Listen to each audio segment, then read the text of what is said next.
Nation, we are back. As Wasted blows a bag in the air.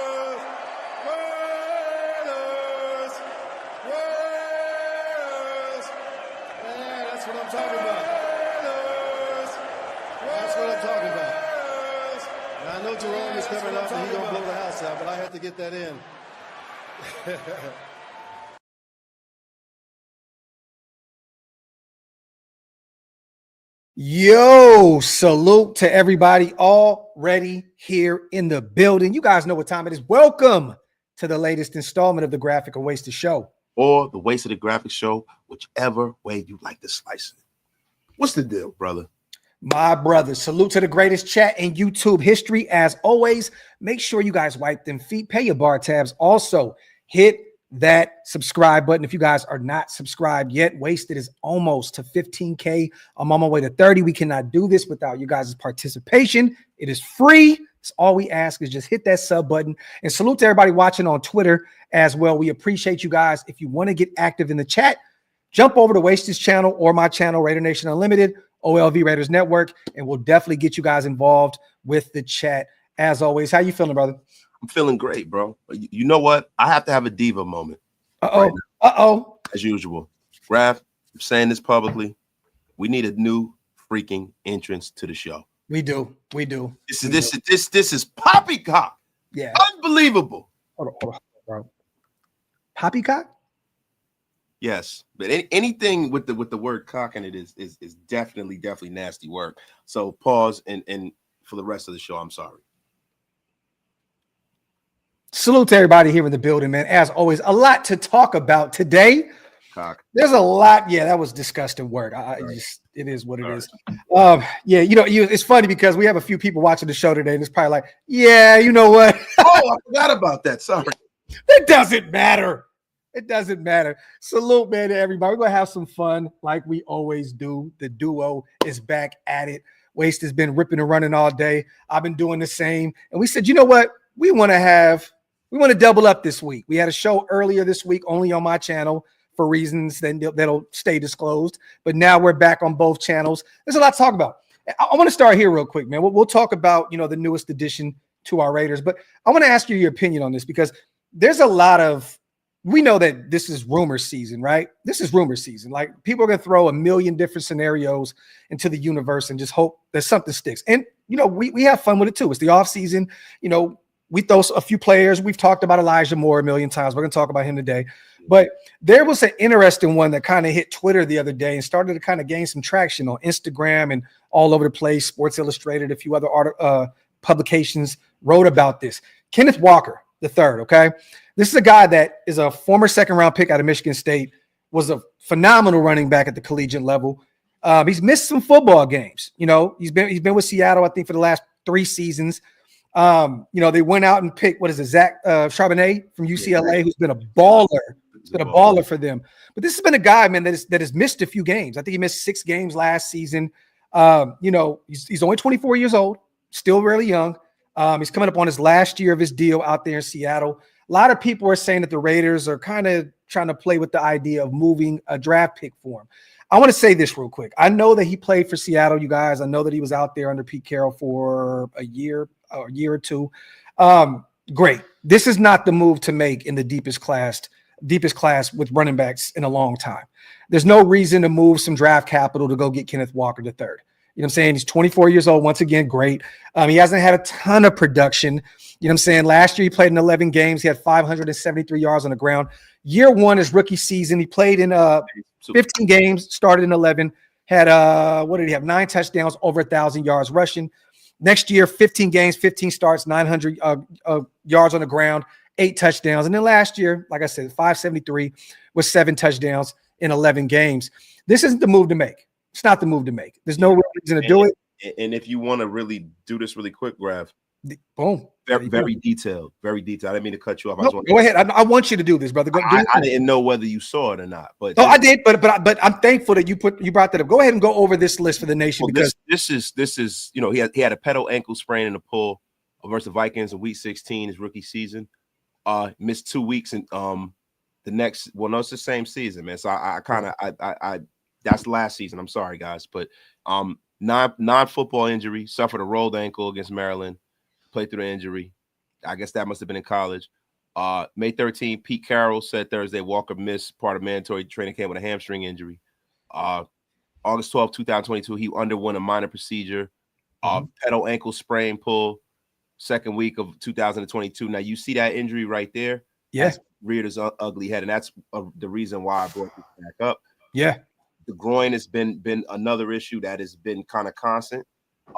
An abdominal muscle pull and strain, law of calf strain, and then he had the pedal ankle sprain again. So this is a real injury. This is a guy that's kind of been getting nicked up throughout his career. And to be honest with you, the Raiders could probably get value by bringing in a young guy. Bringing in a guy who's injury prone and, has some miles on him. It'd probably be better for the Raiders to use whatever draft capital they were going to use to bring him in and just bring in a guy in the draft. Exactly. And once again, the injury history, he is young. He just missed out on that fifth-year option by like 10 picks wasted, right? That's a big thing for me, because I'm like, if you can have the fifth-year option, let's just say he comes in balls next year, and you're like, hey, man, fifth-year option, boom, good to go. But missed out. I think he was drafted 40th, 41st. He was gone in the second round of Seattle. So you just missed that fifth-year option spot. So honestly, guys, look, it's easy to pinpoint him, salute to Raider Mason, to the Raiders because of Pete Carroll and the connection to Seattle. Kenneth Walker III, there's no reason in the world for the Raiders to make this move. I know that we went and got Geno. I know there was talks of us bringing in DK Metcalf. That didn't happen. That didn't materialize. He went to Pittsburgh and became one of the richest wide receivers in the NFL. Tyler Lockett, we're going to hear a lot more about him here in the next few weeks for sure. I mean, honestly, that one makes sense to me, right? Because, he is 30, he'll be 33 years old, I believe, this season. Yeah. But, he's still productive. He has 600 yards last year, but the connection with Geno is real. They're really close. He could be that veteran presence for Trey Tucker out there. It makes sense to bring in a veteran like Tyler Lockett, but in a deep running back class, there's no reason to part ways in any draft capital to go get Kenneth Walker III. And I don't think that Seattle's trying to move him either. I know that they're really high on Zach Charbonnet, but there's no reason. You want that 1-2 punch out there. Yeah, you do, and you need that veteran presence in the room. And then he was being the fact that he was a little nicked up last year, he still had a pretty productive year. Yeah. He was a phenomenal running back in Michigan State. We knew he was going to be one of the ones. Yeah. I mean, as you can see right here, last year he had 7 rushing touchdowns. Yeah. And he was like that short yardage guy that kind of got it done. 153 carries. That's not necessarily starting carry numbers right there. Most starting running backs get over 200 carries. Yeah, so they had a nice little split last year with their running game. But also they struggled to run the football because of the O-line. Yeah. They couldn't really get that thing going. I think they were like the 30th, 31st ranked offensive line in the NFL. Yeah. So they couldn't really get that going at all. But they have a nice 1-2 punch. If they can clean up that O-line out there in Seattle in this draft class, they'll have a nice little young 1-2 punch with those guys. But it just doesn't make any sense. It doesn't. I think we can kind of get this rumor out of here, you guys. A lot of people were tagging me and saying Kenneth Walker and the Raiders are interested in. Look, it sounds like we're interested in every Seattle. Remember when Josh McDaniels came in? It was every Patriots guy we were connected to, right? And then Arizona State. Now it's we're going to trade for Brandon Ayuk because of AP and so on and so forth. This happens, and I know that guys like to bring in their own guys, but this isn't necessarily the move to make. Once again, in a deep running back class where you can get a starter. Your number one guy in the second round if you want, and then go double back and get one in the 5th, 6th round that could be a 1-2 punch with Raheem Mostert there, as well as the veteran presence that had a monster year in 2023. And then you got Dylan and Sincere as well. So there's no reason to move any draft cap. And then you got to pay him after this season, which do you want to do that when you can go get two rookies on rookie deals instead of doing this? Well, look, you have a draft where you have the liberty to be able to address the running back position in a real way in the first 5 rounds. Yeah. This draft is one of the deepest running back drafts I've seen in the last 20 years. There's no, if if this was a position of need that was thin in the upcoming draft, I can understand it. Definitely. Because then you can use that piece of draft capital and say, hey, instead of me overdrafting somebody that probably shouldn't be, we're going to go on ahead and address this thing right now in free agency. But that's not the case with the running back position. And this is the thing too, man, with the Raiders. I think the issue is that people don't know anything. And what they try to do is they try to use deductive reasoning, and that's great. But people don't really know what Pete Carroll's trying to do. No. People don't know what John Spytek's trying to do. At all. People don't know what Tom Brady's trying to do. People don't even know the power dynamic in the front office. People can only guess and speculate at this point. Yeah. So this is all speculatory stuff because people are trying to figure out things to write about. And it's very, very easy to go and bring, guys that played under Pete Carroll into the forefront, man. So to me, it's the nothing burger. And this is no disrespect, you guys. I see somebody say he's the real deal. Oh, he is. We're Kenneth Walker fans. It's just there's no reason to move any draft capital to do that. I can get it if you're the Minnesota Vikings, right? Like they don't have that many draft picks this year. They brought back Aaron Jones. They went and traded like a 6th for Jordan Mason from the 49ers.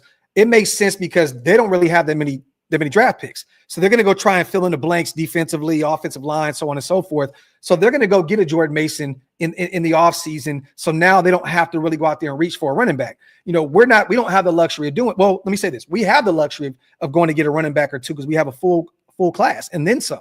You know what I mean? So once again, position of need as well too. So you have some organizations where their running back room is thin, but it's not as thin as ours, right? We have a UDFA and we got a young guy who probably had a grand total of 2 carries throughout his whole career in our running back room. Is the premier people in our running back room right now. Yeah. Mozart's a little long in the tooth. Running back, the Raiders need to double and triple down on running back in this draft. Definitely. Salute to G. And we also do not know how high this regime is on Dylan Lowby, Zeus, and Sincere McCormick. We shall see very soon. When the draft comes around, it'll be really telling to see where they think this running back group is. Salute to GA. If we're going to spend picks on a running back this year, spend them on draft day. I couldn't have said any better. Salute to my guy, GA Patriot, my brother.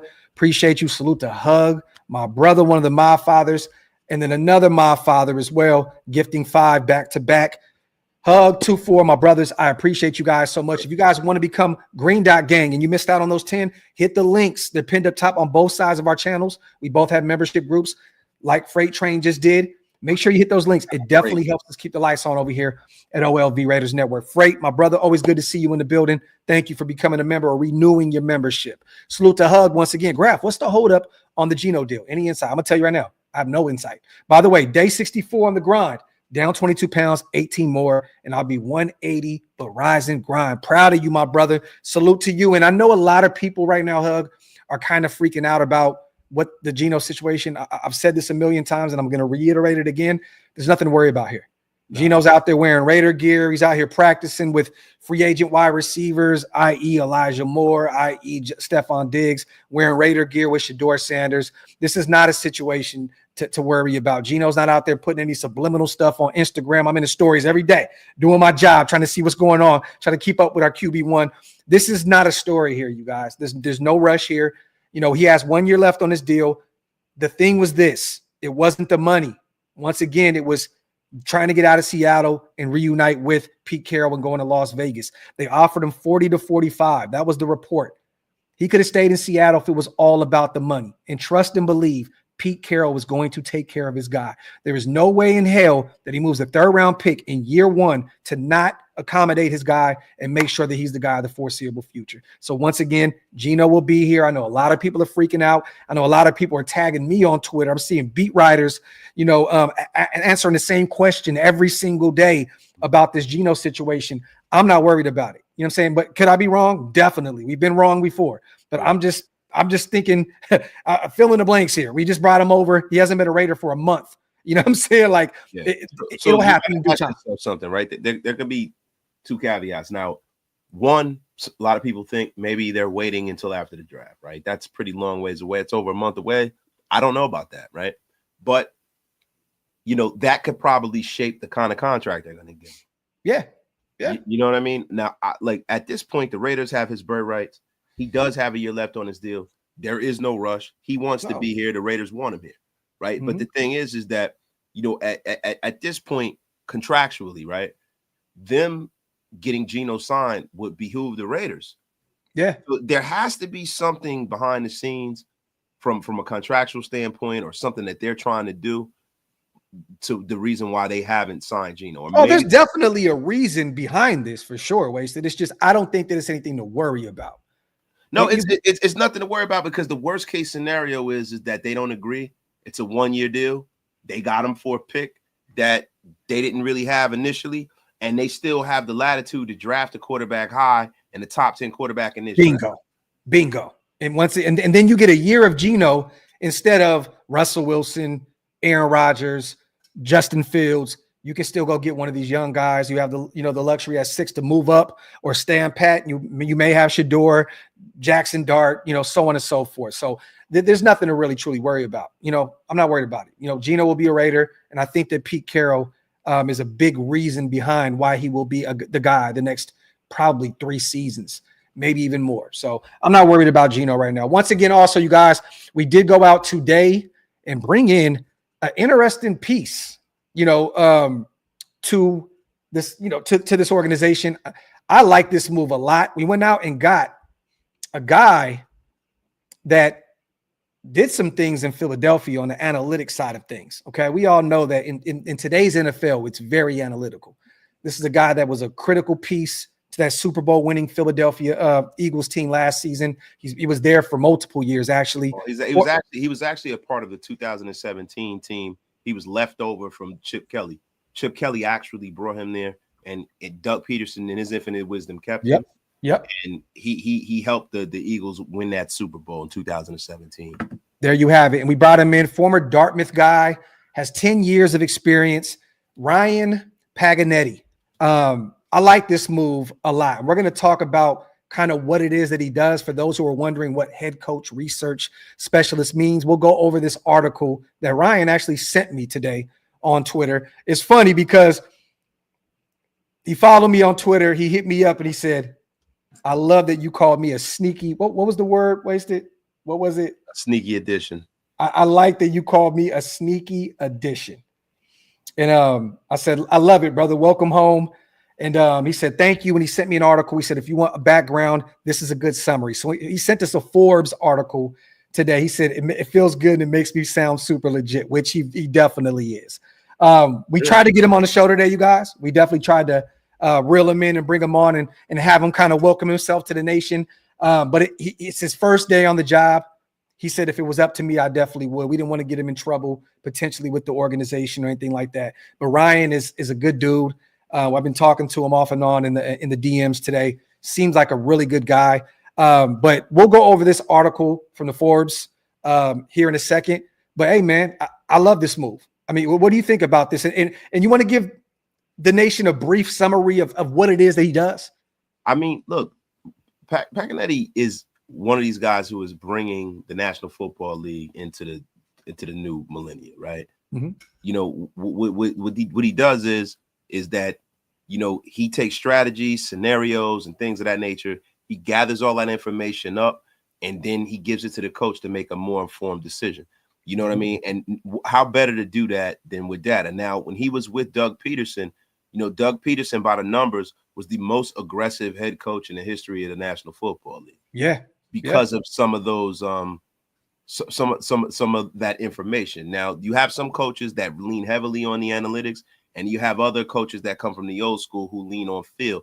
I think the marriage of both of those things are going to really, really help the Raiders, right? Because you have a guy like, Chip Kelly, who actually hired this kid in 2015. Yeah. And that was my apology. I meant that Super Bowl team, not last year's Super Bowl team with Ryan. Thank you for correcting me on that too, brother. No, it's all good, man. But look, what he does is he studies tendencies, right? Yeah. And tendencies are the tell, man. It's like playing poker. So, Paganetti believes, like, partly because, like some of the fourth down tendencies, right? He'll tell you when to go for 2. He'll tell you game management. He's going to be doing what Matt Sheldon was supposed to do for the past few years for us, where he was terrible. Yeah, and now that kind of information is skyrocketed. Now, even with AI, I wonder if the National Football League is going to start putting guardrails between some of this stuff, because I know that these guys are leaning heavily on this stuff because with AI, they can go back, 5 or 10 years within a matter of seconds. Yep. But yeah, man. I mean, this kid is to be honest, I don't want to call him a kid, he's a grown man, but it's similar to the NFL is a little late to come to the party with this kind of information. This is what sabermetrics was for baseball. Yeah. Advanced analytics and stuff like that is what's kind of shaped how the NBA is being played. With the threes and why take a 2 you can take a 3, and if you shoot at 36% from 3 and you shoot at 50% from 2, and that this is the reason why this is where sports are moving at this point. The thing is, I love this because we have an old school head coach that kind of put guardrails on a lot of this stuff. Yep. And let me read this quote real quick from the Forbes article, and I'll put this in the chat, you guys, for you to check out. I just tweeted it out as well. Who better to ask than data analyst of a recent Super Bowl champion? Ryan Paganetti was an analyst and game management coach with the Philadelphia Eagles for 6 seasons between 2015 and 2020. He was the primary voice in head coach Doug Peterson's ear as far as analytics were concerned, and Philadelphia was perhaps the most forward-thinking team in the NFL during this time there. Data-driven strategies and aggressive decision-making were part of the reason the Eagles won Super Bowl, I forgot what number it was, in the 2017 season. Now, once again, remember, you guys, this was the year that Carson Wentz went down, Nick Foles came in and ended up winning. They won a Super Bowl with a backup quarterback. You know what I mean? So I think what they're saying is what they're alluding to is they got a little bit more aggressive out there. They had a backup QB. They had to do some things differently. Pagnetti studied data for the Eagles to help better inform the team's game planning and in-game strategy. The Dartmouth graduate was focused on statistical analysis and coaching analytics, feeding any potential advantage he found in the data to the Eagles coaching staff. So once again, and this is coming from him, using things like win probability and expected points added to the understanding of the magnitude of plays. So there's so many things. Expected points, EP, and expected points added, EPA, are metrics widely used today by NFL teams and members of the media. So I'm going to put this article in there because I'm not going to read it because it's an extensive article here. But get to know our new guy. Once again, the Raiders did hire a new head coach research specialist today, Ryan Paganetti. He's excited to be a Raider, you guys. He's already on Twitter interacting with the nation, and he's excited right now. So welcome our guy into the building. I think Pete Carroll, I think this is a really sneaky move, and salute to Chip Kelly. Once again, being the guy to hire him, I think Pete probably listening to Chip Kelly saying, hey, this is one of those guys that you can bring in and he'll be a great added addition to what we're trying to do, especially in today's game. So, this is of what some people were worried about when you brought in a bunch of older coaches, bringing innovation in the building. Yeah. Right. This is innovation. This is the new school of football. As long as we have a trigger man at the head coach and as a play caller that doesn't lean completely into this kind of stuff. Yeah. You've had some coaches that leaned a little too heavily into analytics, i.e. Brandon Staley. Oh my God. Yeah, and that ended up biting him in the ass, and now he's a defensive coordinator somewhere in like New Orleans or something, I believe, right? Yeah. So, and we know we were on the right side of a complete bashing of the Chargers. Salute to Hug, my dog. This right here is why Graff and Wasted are worth the price of admission. My brothers bring you takes you're not going to get elsewhere. Real creators with a serious passion for our team. Don't ever get it twisted. Hashtag real ones. That means a lot to us, brother. Hug, man. We really, truly appreciate you, man. Hug, it means absolutely nothing to me. Hug these, you thick bag of groceries, you. Nothing.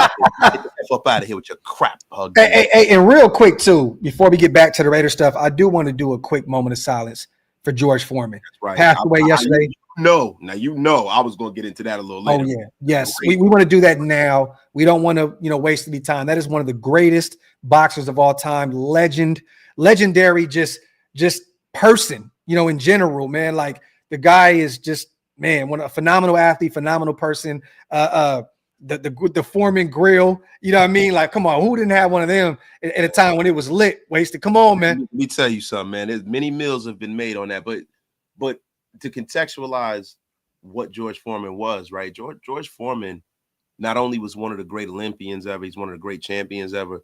George Foreman was a piece of Americana, man. Yes. Like George Foreman, when he came back to the national stage, kind of showed people what kind of a person he really was. You know, he had to kind of put on and be this monster early in his career. And I'm so glad that the Lord blessed him with the time to be able to rehabilitate his image and show people what kind of a special person he really was, man. Yeah. One of the, you know, to me, the hardest puncher ever in the history. Ever. Had power in both hands. Just a great, great champion, man. Rest in peace to Big George, man. Real quick, you guys. Real quick moment of silence for George Foreman. Rest in paradise, man, to one of the greatest athletes of all time. To watch him come back at that age, bro, and come back and win a champ, that was like crazy to me. Yeah. Crazy to me. Yeah, you know what I mean? It was great he was able to, you know, because he took the Ali loss really destroyed him. Yeah. It really destroyed him, man. And he said, as soon as he won, I told you this earlier today, he said, now I'm no longer Ali's dummy. Yeah. Yeah. You know? Yeah. And I'm just glad that he was able to have his very short reign as heavyweight champion again. You know, he beat Michael Mora, and you know, I think he might have lost the belt to Axel Schultz like very briefly after that. But shout out to George Foreman, man. What a great, great man. I want to real quick. Let's get these supers in real fast. Salute to DeMarcus Webb, our brother, man, gifting $20. Webb, my brother, we appreciate you. One of the GOATs, one of the original GOATs over here at OLV, the $20 holla. My brother, I appreciate you so much. Fire ass default pitcher too with Pete and Harbaugh. That's just dope. Salute to Hug once again. Wasted. You know what you can do with these. Salute to Hug Dizzle, my dog. I want to ask you something real quick. And I want the chat to interject with this. I've seen a lot of talk on the net, okay? And everybody has a different definition of everything, right? Wasted. People have different definitions of success. People have different definitions of, you know, poor, just rich, like wealth. Everybody has different definitions. I want your definition, Mr. Wasted Talent. I want your definition of generational, because this conversation is ongoing on Twitter like crazy and Instagram about Ashton Jeanty, okay? A guy that was like 30 yards away from breaking Barry Sanders' rushing record at the collegiate level. I understand that he ran the ball a lot at Boise State. I get that, you know what I mean? But the man had a monster season last season, okay? Now, my definition of generational, right? There's only a certain amount of running backs. Josh Jacobs is not a generational running back. He's not. Now, Saquon Barkley coming out of Penn State. Now, it's funny you compare those numbers with Ashton Jeanty, and Jeanty is levels ahead, but he ran the football way more than the Saquon Barkley as well at Penn State. But Barkley to me is a generational talent at the running back position. Derrick Henry, what he has been able to do coming out of Alabama, second round pick, to me, that's a generational talent. I don't know if people thought he was coming out of Alabama originally, but if you watched him in high school, like a lot of us did, you knew he was a generational type running back. We could put a pin in all of this, right? There's a difference between generational numbers and a generational talent from the eye test. Now, there are some people that will tell you when you watch Saquon Barkley, and when I saw Saquon Barkley, he was generational. He's special. He looks different. He looks different on film. He runs differently. He is different. With Derrick Henry, nobody's ever seen that combination of size, speed, and power ever. Yeah. Right. So he was generational. Some of the things he did at the University of Alabama, right? The problem with Ashton Jeanty is that Jeanty has generational numbers, but when people look at him, they don't look at him and view him as that generational talent. But why is that? Is it because it's the eye test? Because Adrian Peterson didn't have to break every record known to man for us to look at him and see that. No, not at all. We just knew he was great. It was great. We knew he was great. Marshall Faulk, he didn't have to break every record in the world for us to know he was great. Washington, San Diego State dude was a monster. The thing is that like when you talk about Jeanty, you talk about numbers. Melvin Gordon had very similar numbers than Ashton Jeanty. Very similar numbers his senior year. If you want to go back and look. No. I remember he had a monster year. Melvin Gordon had damn near the exact same year. Now, was he generational? No. Yeah. And this is the thing about this kid.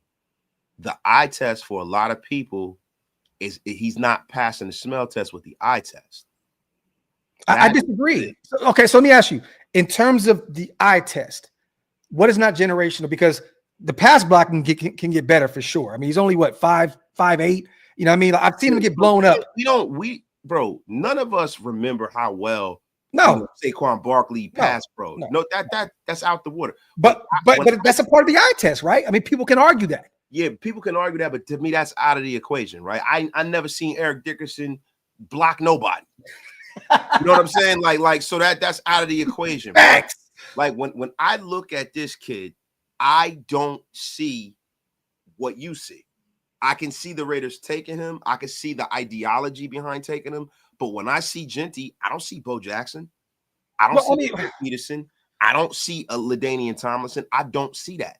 I don't see Saquon Barkley. When Saquon Barkley was coming out, I saw it.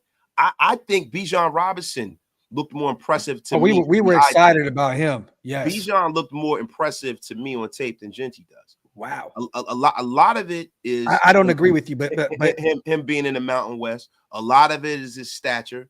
A lot of it is the way the runs look.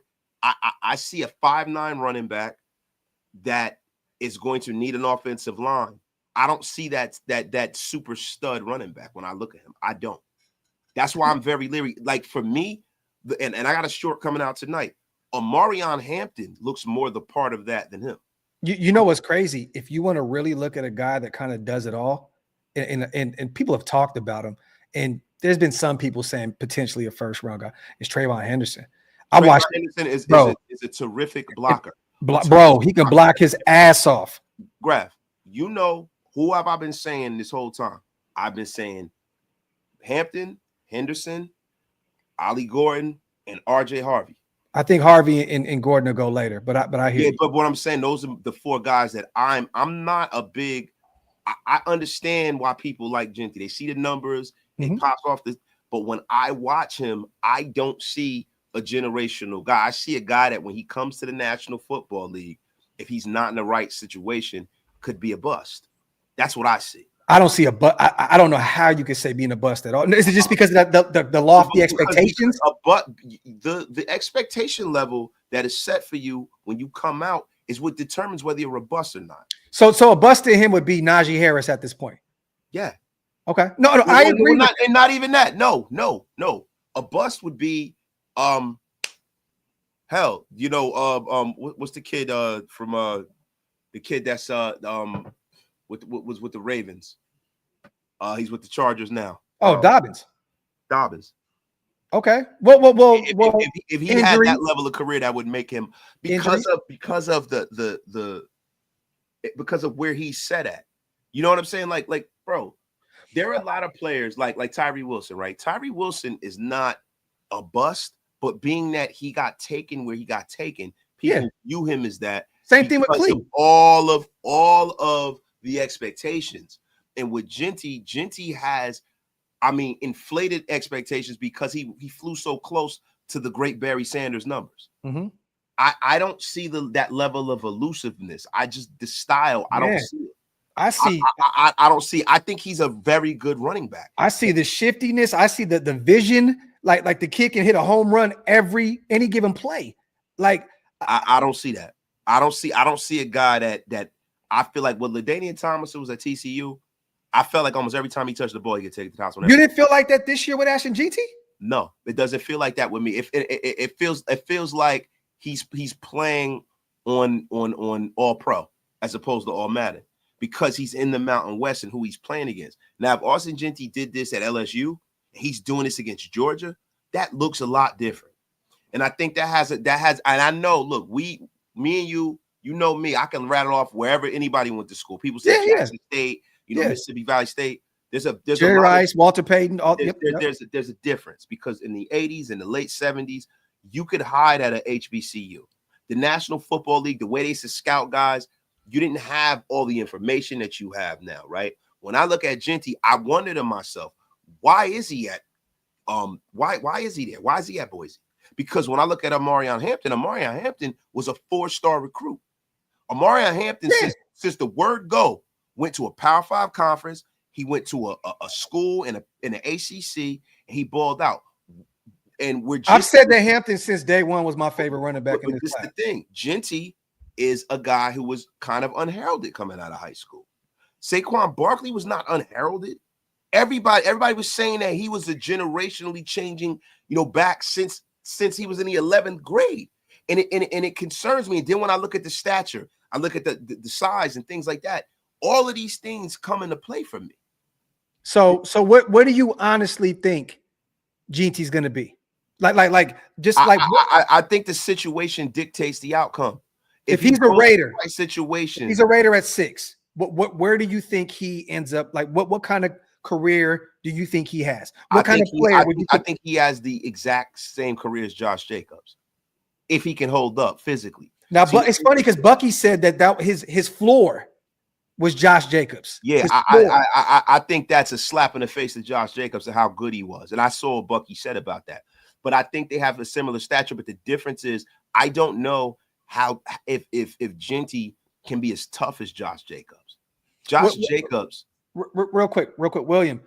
He didn't have fumble issues, bro. He ran the ball so much.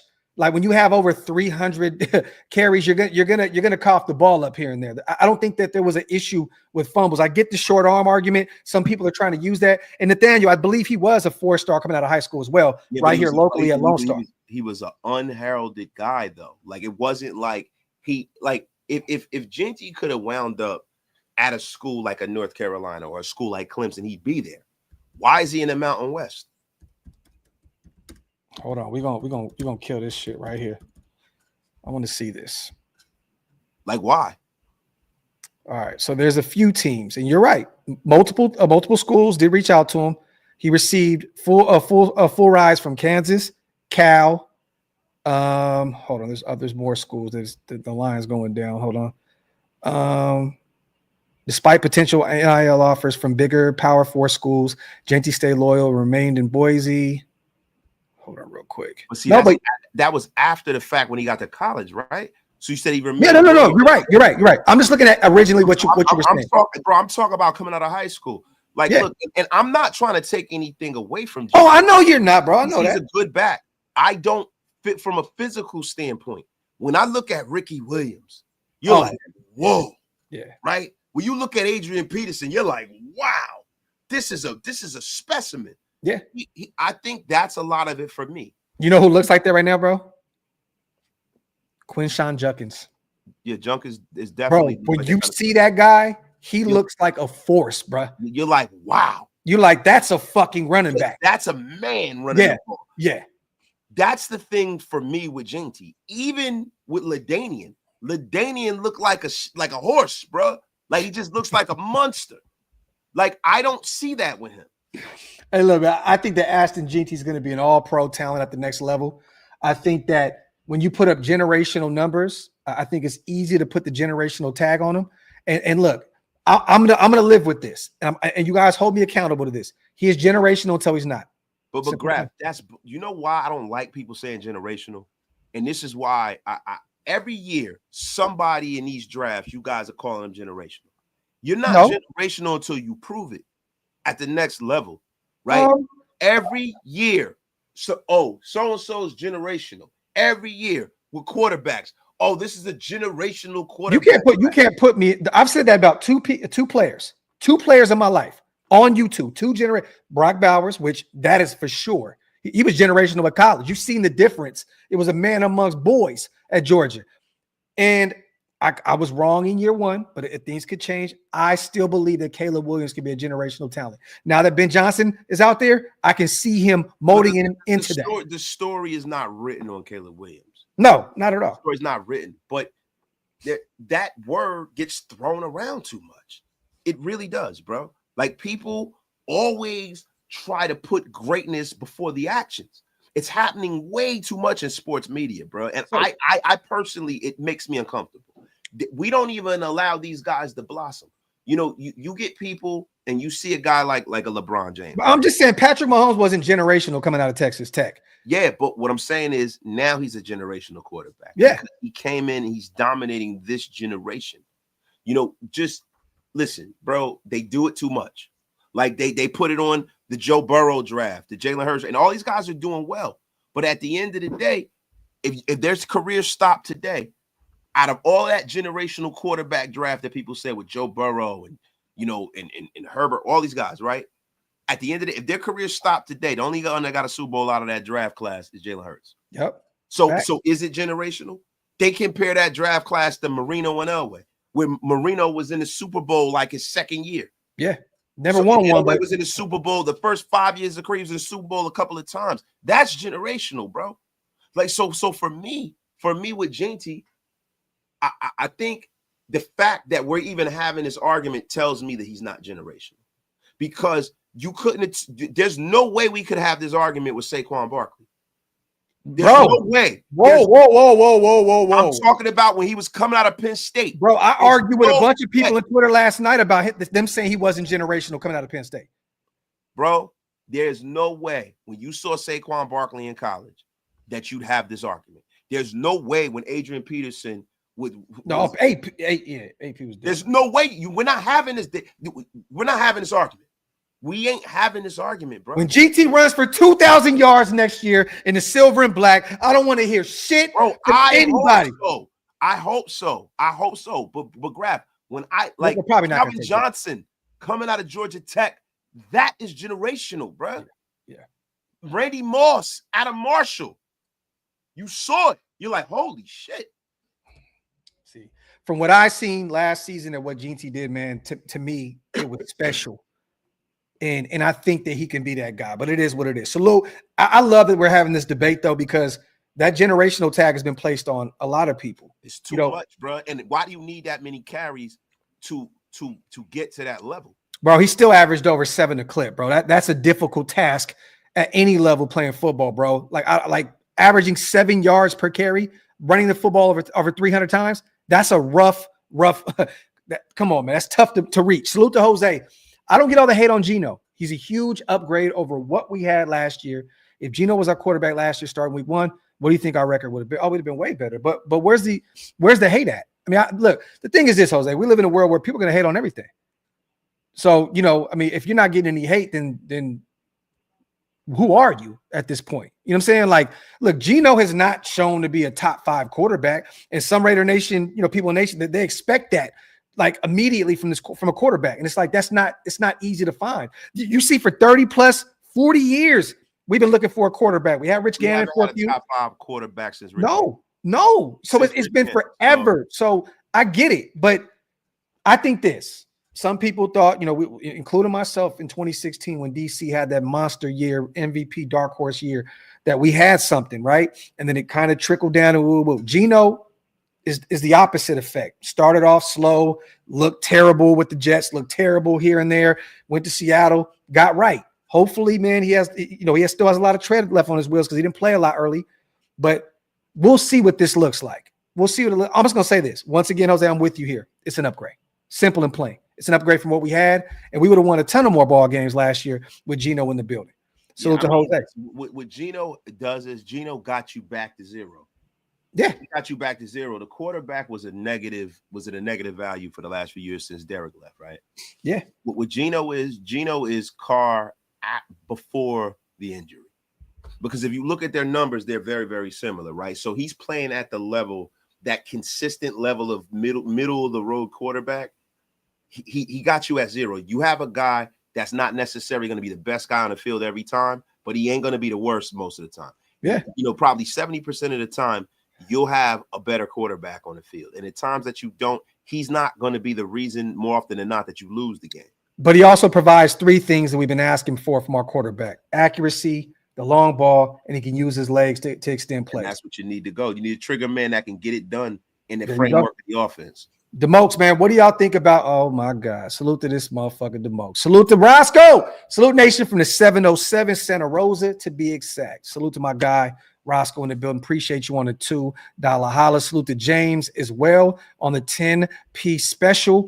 GT is good, but he's not Saquon. Also, it's not fair to discredit him because he went to Boise State. LT went to TCU. Marshall Falk went to San Diego State. Sweetness went to Jackson State. When we went over this before, Bro, look, I don't. Salute to James, my dog. Don't. We're talking about, 50 years ago. Yeah. We're talking about 40, 50 years ago. Walter Payton got drafted in the 70s, bro. And there were a lot of, great players that came out at historically black universities because the NFL, for whatever reason, didn't put their resources into scouting a lot of those historically black universities. Most of the players in the 60s and the 50s came out of HBCUs. Yeah. So, like, we're not going to do that with Walter Payton and Jerry Rice going to historically black universities, being from the Deep South, right? This is not what we're dealing with. You still had, that was a time before Bear Bryant even allowed black players to play at Alabama back then. So that's a different time, bro. And when you talk about Marshall Faulk, Marshall Faulk played in the Western Athletic Conference, right? He went nuts. But, bro, when you look at Marshall Faulk and you look at him coming out of high school, right? He had a great high school career. But when you look at Marshall Faulk with his shirt off, you don't see what Marshall Faulk is. It looks like Marshall Faulk should be selling insurance. Facts. You know what I'm saying? So I can see how Marshall Faulk wound up where he wound up. And it was a wing and a prayer. Marshall Faulk really is like Wally Pipp. There's a wing and a prayer that Marshall Faulk got on the field. It was a wing and a prayer. Marshall Faulk got on the field, took his opportunity, and never let it go. He wasn't even a starting running back his freshman year. Yeah. Real quick, let me get these supers in before, because I want Big Mike's take on this. Salute the Yeti. Gene T will be our Maurice Jones-Drew. Mark my word. But who's going to be our Fred Jackson? Dude, I don't know. I mean, look, when I look at Gene T, he's slightly undersized.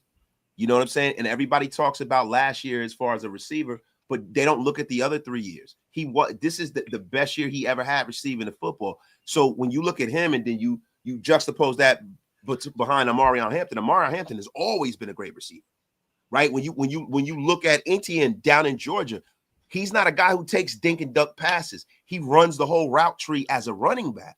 So that's not what you have as Jinty. So that is actually still a hole in his game. So why is Cam Scatterboo not being mentioned more when he had, 1,700 yards rushing? He had like 18 touchdowns. He had 600 yards in the passing game. I couldn't tell you that. The only thing I can tell you is with this guy, man, I see him. He has issues with patience, and then he has lapses with ball security. And it's just the fact that when you talk about generational, right? Generational guys normally look the part, right? And I know Barry Sanders was 5'9" and all of that, right? But when you look at most of these guys, you look at Eric Dickerson, you look at Bo Jackson, you look at Ricky Williams, you look at all these guys, they have a certain archetype, bruh. When you look at Derrick Henry don't look like everybody else. He don't. Calvin Johnson don't look like everybody else. Hey, but guess who else didn't look like everybody else? The greatest running back of all time, Barry Sanders. Just Barry. But Barry's an anomaly.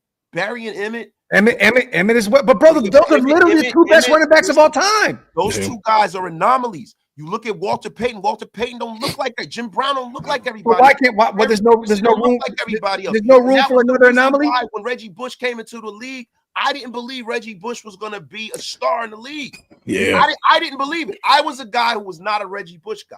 Now I know we weren't on the air. There wasn't even bro. That's I definitely was players of all time, bro. Ever. I wasn't, because I can see the build. I'm telling you, when you see these guys, bro, I think Genty could be effective. I think he could be a very good running back in his league, but it has to be the right situation. It has to be, because if he goes to a situation where he gets drafted too early with a terrible team, with a terrible line, and him being with his stature, it's going to be an issue. All I know is the two greatest running backs of all time fit that mold. So I don't know why GT couldn't be that third anomaly. Running backs of all time, huh? Who are the two greatest running backs of all time? Well, I'm saying statistically, it's Barry and Emmett. No, they're not. Emmett. Well, let me say this: Barry would have been the greatest of all time if he hadn't retired. Yeah, but bro, stop it, man. Like, Emmitt Smith, I don't care. I wasn't around for Sweetness, and I know Sweetness is the greatest. Stop it, bro. Emmitt Smith to me is not better than OJ. He ain't better than Sweetness. Come on, bro. Stop it, bro. Hey, I'm going off stats here, brother. Running backs I can name before Emmitt Smith. Get out of here. Hey, why is LeBron in the talks for the GOAT, Mike? Why is he? Now, LeBron is another person that is generationally different. What do you think about GT? I'm not a LeBron fan, but what do you think? But LeBron not one of the best 5 players to ever play this game? Yeah, absolutely. Come Absolutely. on, then. All right, come on, man. Mike, what do you think about Ashton GT? What is your real? Because you're a tape guy. I know if you watched him, West Coast dude. I know you've gotten an opportunity to check out Ashton GT. What do you think? Because the conversation with him everywhere is he a generational type player? Now, what you have seen from him, not what I'll ask what you think he could be at the next level, but what you have seen from him, vision, whatever you like, anything that it takes to be a phenomenal running back. Does he have that skill set to be generational? I think so. One thing that they do say about him is that he gets a little impatient and wants to bounce to the outside super quick.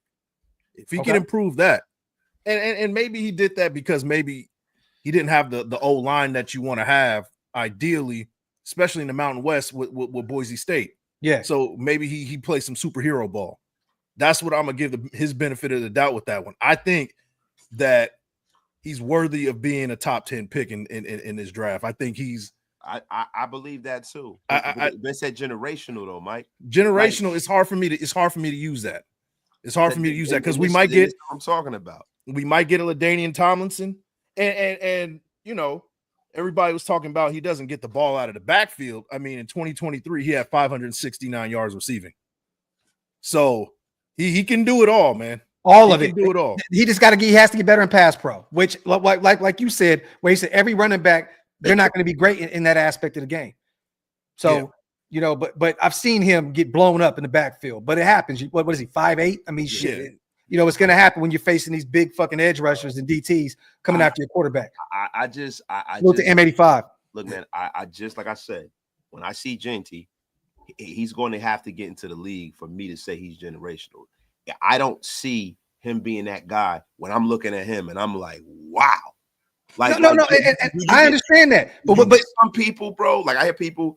I brought LeBron James into this, and I don't like we talk football, but you get people that try to sit up there and trick themselves into saying that guy is not one of a effing kind. They haven't enjoyed the greatness that they've seen throughout his career. We got to kill this narrative, though, Wasted. This is the thing that you're killing me with. You said that AP coming out of college was generational, right? Like you see it. Hold on, real quick. You seen it. Then you seen it at the NFL level, right? I get it. You see other look, who's the kid down in New Orleans right now? With the Pelicans, played at Duke. Zion, yeah. Zion was supposed to be the next LeBron. The next LeBron, he's supposed to be that guy. You seen it at Duke? You seen it at Duke. You see his physicality? You actually didn't. Like you could see he was overweight. You could see he really couldn't shoot. You could see certain kinks in that armor. Injury issues with him. It was always injury issues. See it, bro. And I kept saying to me, he just reminds me of Larry Johnson, a less skilled Larry Johnson. Hey, we don't ever mention the GOAT LJ in any conversation. Yo, you don't ever do. Grandmama.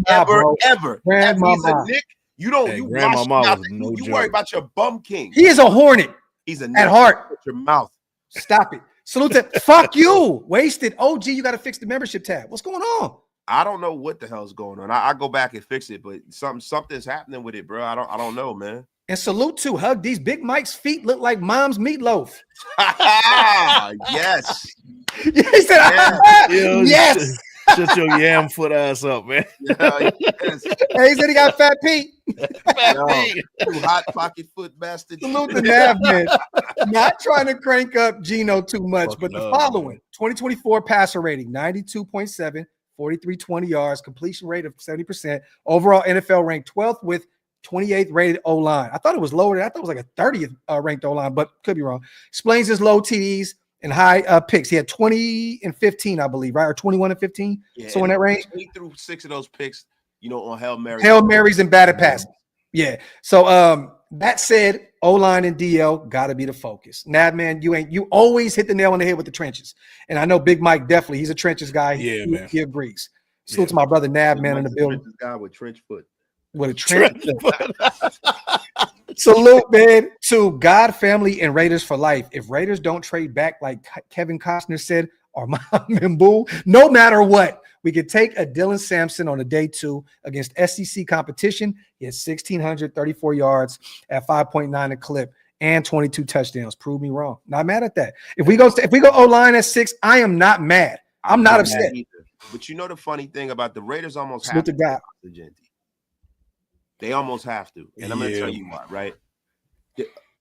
This would be another time if they don't take him that the Raiders outsmarted themselves, right? Like, at the very minimum, whether Austin Genty becomes a Pro Bowler or whether he's a bust, nobody will really fault the Raiders for taking him where they did because in this draft, he is a top 3 offensive talent at any position. Yeah. So if you got a top 3 guy and it doesn't work out, nobody's gonna kill you for that. No. It kind of reminds me of the time when the Cincinnati Bengals took Keyshawn Carter. Bro, some people have him as the best player in this draft. Yeah. Like, so it's like some of the years where Keyshawn Carter was taken 1, or Rashawn Salam, guys like that. None of those, the Chicago Bear GOAT, bro. Penn State, right?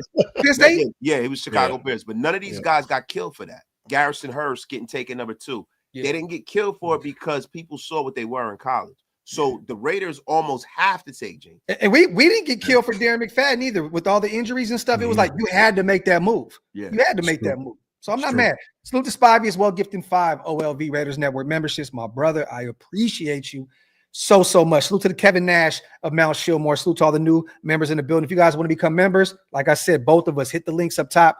Definitely helps us out. I've never seen this before. It looked like $20,000, which is probably like 2, but dog, that's crazy work. Salute to Love Crossing Borders Live. Shout out from Cali, Colombia. Raiders. Right. But I don't know what is that. Okay, so I don't know. It's cross-denominational stuff, man. I love it, man. It's probably a peso or something like that. Yeah. I don't know. Looks like it might be $10 though. I'm gonna act like it's 20 bands. Yo, it's 20 bands, bro. Hey, man. Hey, salute to Love Crossing, but we just hit our year quota because of our guy out there in Colombia. Salute to our dog. We appreciate you, bro. Real talk. But continuing on with that situation, if he is the guy and he's available there at 6, which I do believe he'll be, I don't think any team in front of us is going to take that. Is going to take that. You know, there's too many players, too many needs with those top 5 teams. I don't think. I mean, honestly, you got the Titans there who definitely can use a running back, but they're not going to take one at 1. You got the Browns there at 2, which it sounds like Myles Garrett and them are trying to get Chubb back out there. Pause if necessary. They still got Jerome Ford. They can go get one in the later round, in the mid rounds or second round, whatever they want to do it. Giants, Tracy, they're going to get another back. Devin Singletary is a free agent, I believe, right? So they'll get one, but they're not taking one at 3. I don't know what other team can New England go shock the world and take him at 4. It's a possibility, but I don't think they'll do that. Was Jacksonville gonna, say, Etienne ain't the guy? They got a 2-headed monster over there. I mean, yeah, they could get sneaky. Etienne he had a down year last year. Yeah, they do have a 2-headed monster down there though. But pause.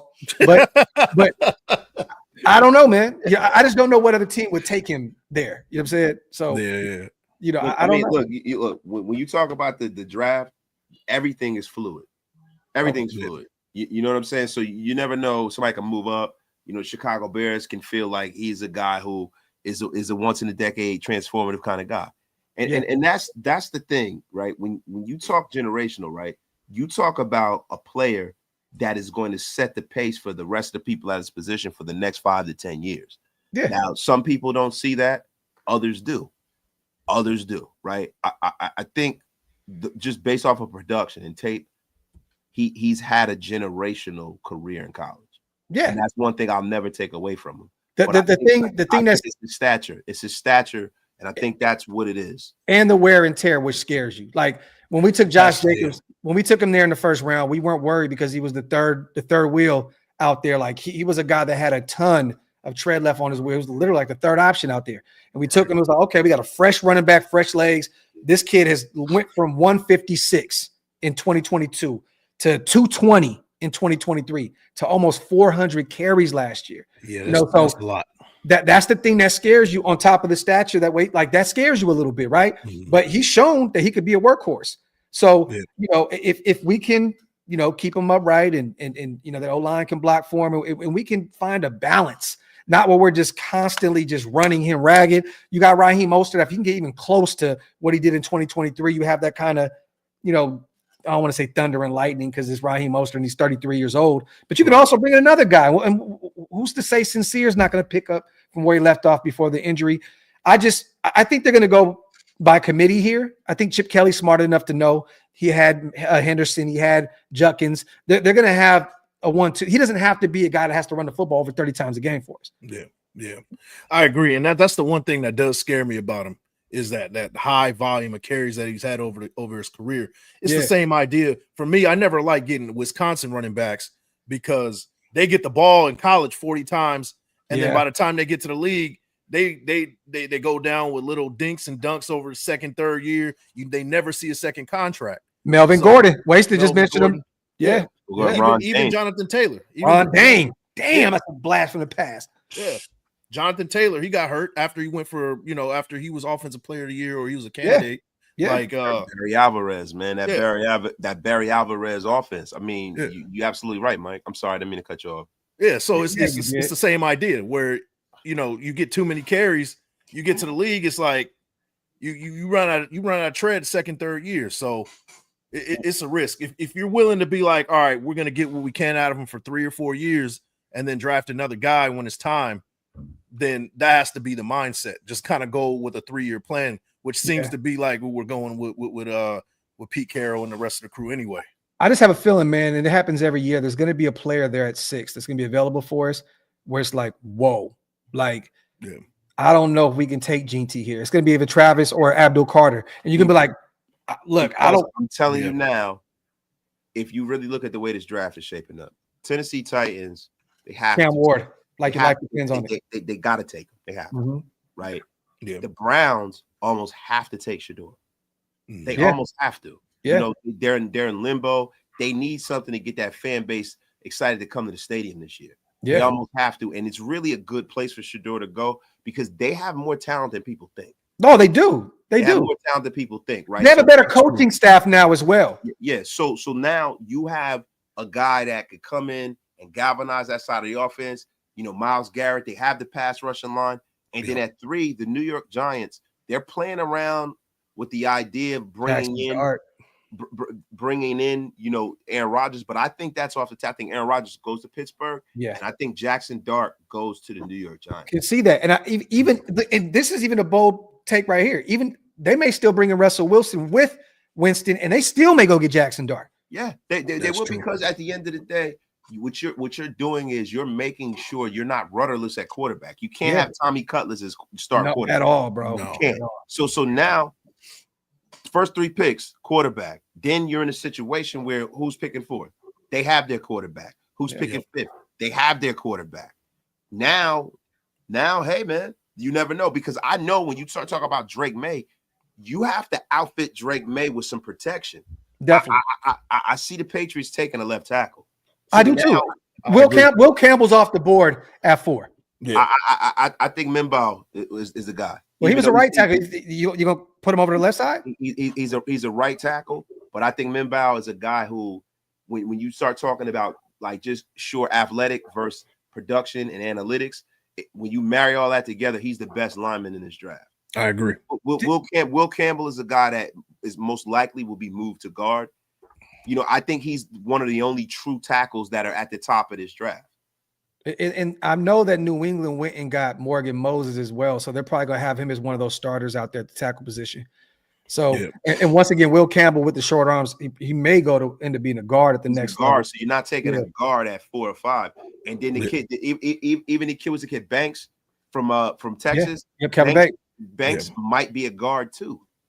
These are 2 guys that are fringe guards, possibly tackles, but they're not slam dunk, stone cold lead pipe left tackles. So if you want to bring a Mimbaugh, right? Let's bring up Armin Mimbaugh. While you do that real quick, let me get these supers in. Salute the room. GT is a player that every team game plan to stop, but he was always effective.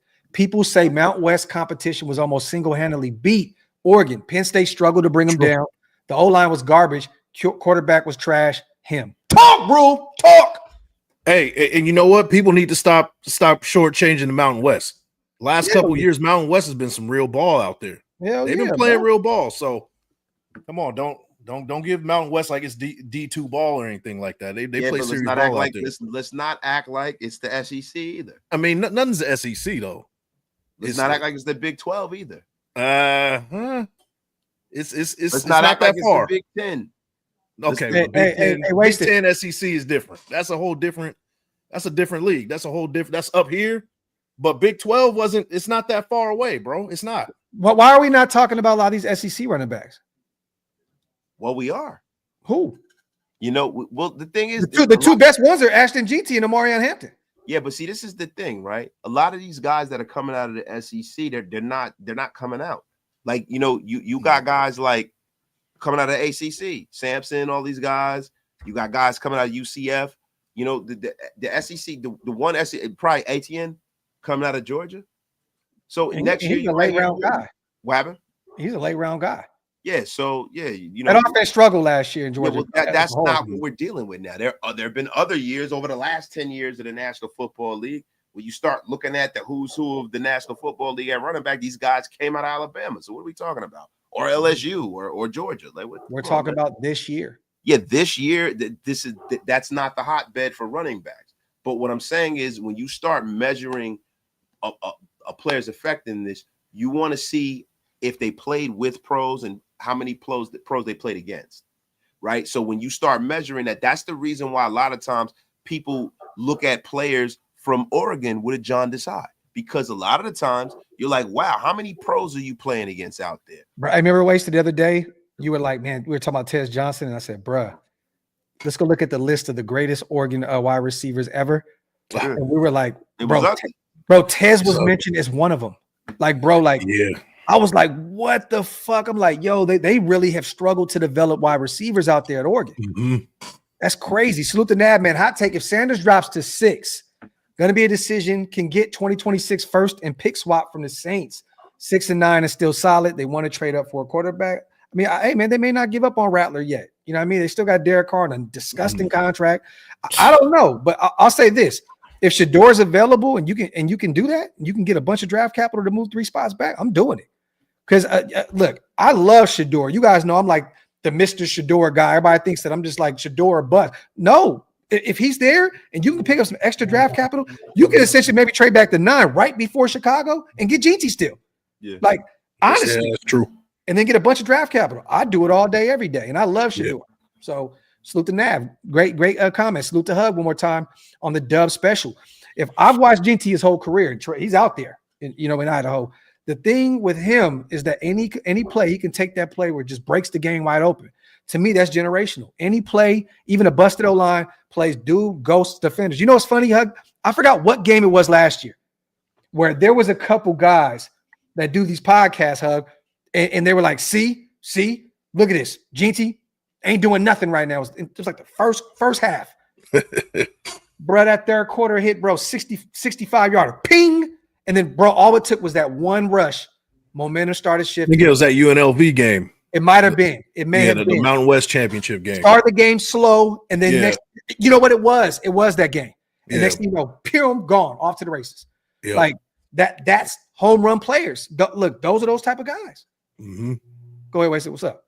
No. I'm just, I wanted to kind of get back into, archetypes, right? Now, when you start talking about, this has nothing to do with running backs, right? But like with the tackles that are coming out this year, like Armand Mambeau is 33 3/4 arm length, right? They say the ideal arm length for tackles in the National Football League is 34, right?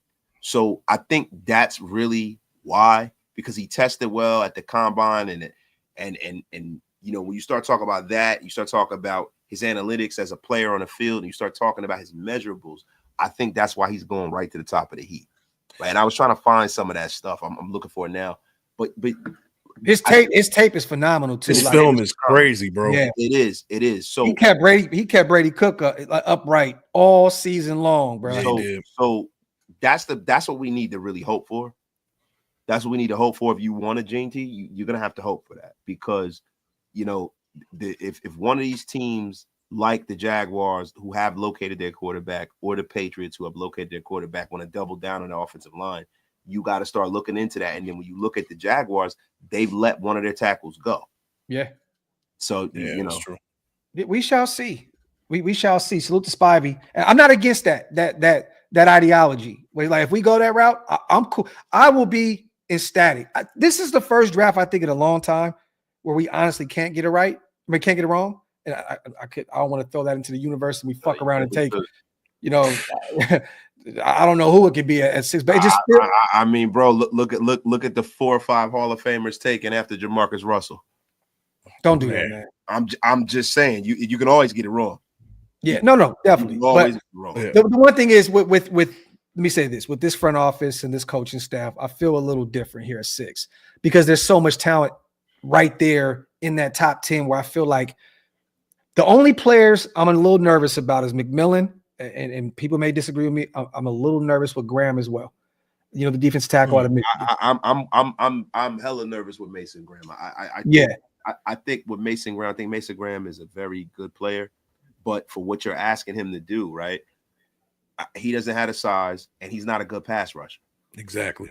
Right. Yeah. So when you start talking about like if you're looking for him to be a guy to kind of like push the pocket, you got guys that are later in this draft, man, that probably are going to be way more effective at the next level than him. And Spivey, this is no knock to Graham. I like Graham. You know, I know a lot of that production came from Kenneth right next to him. You know, that he definitely had a great counterpart right next to him. But he kind of scares me a little bit. And it was funny is I see a lot of Christian Wilkins comps. And essentially, let's just say he ends up being a Christian Wilkins. Well, we just paid Christian Wilkins $100 million.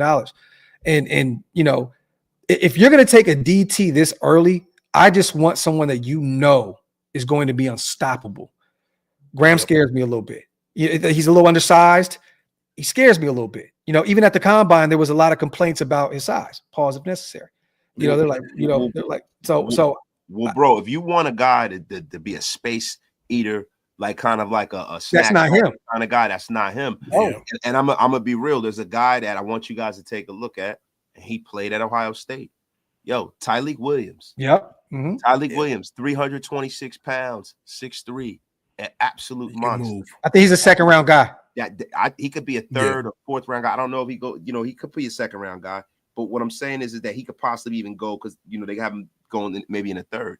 That's a guy that you don't have to give up a whole lot of draft capital to move up for. Right. I think a team would take him. I think they would take him in a second. I do. Yeah, but that's a guy that the Raiders definitely need the red circle.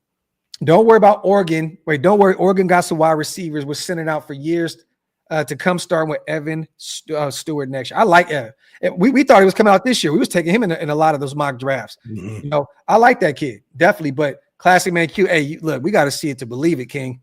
For real, like hey, the history is telling, brother. When you look at those receivers coming out of Oregon, salute the 10 Commandments.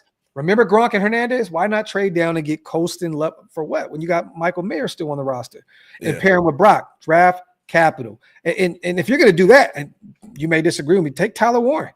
If you're going to go get a tight end, I like Loveland out of Michigan. I like him. He's a beast, but you don't need that. This is not the time to get cute and do this shit. Brock was a generational guy. Back to that word. Loveland is not a generational guy. No, you cannot afford to take another tight end here when you have Michael Mayer, who was a guy you moved up for in the second round. You know what I mean? Where like, and if it wasn't for Brock Bowers, he would have won a few awards out there at the collegiate level if it wasn't for Brock being so goddamn great.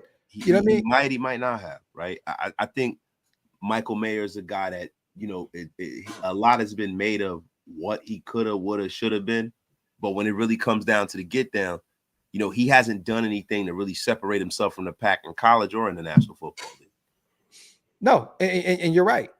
But I'm still willing to sit there. When you have a guy like Brock, and now you got, you know, I don't know who we're going to bring in at wide receiver. We're going to bring somebody in. But if let's just say you also get a Gene T in the mix, he has to be accounted for at all times, bro. I watched defenses be in fits when he just dropped out. Defense is like, oh shit, like what are we like? You got to follow this kid. You always have to hold him accountable wherever he is.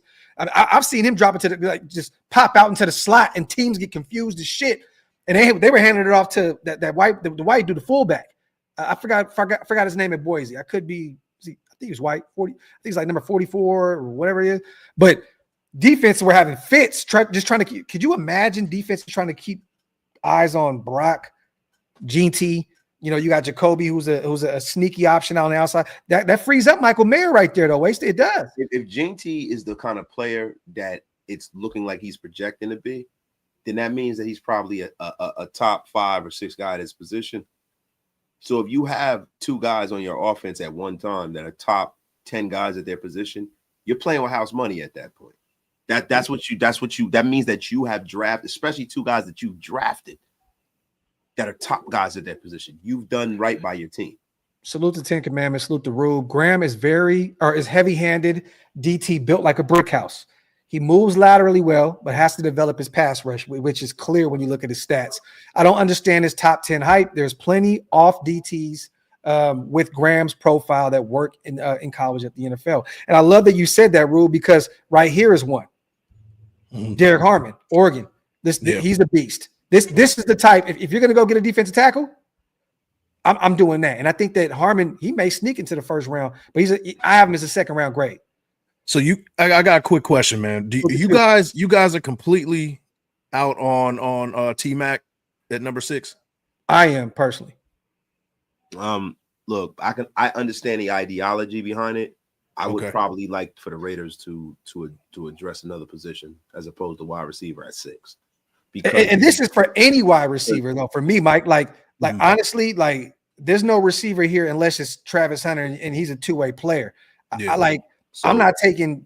So when I see him, I don't see, a lot of people see Mike Evans, right? They say Mike Evans 2.0.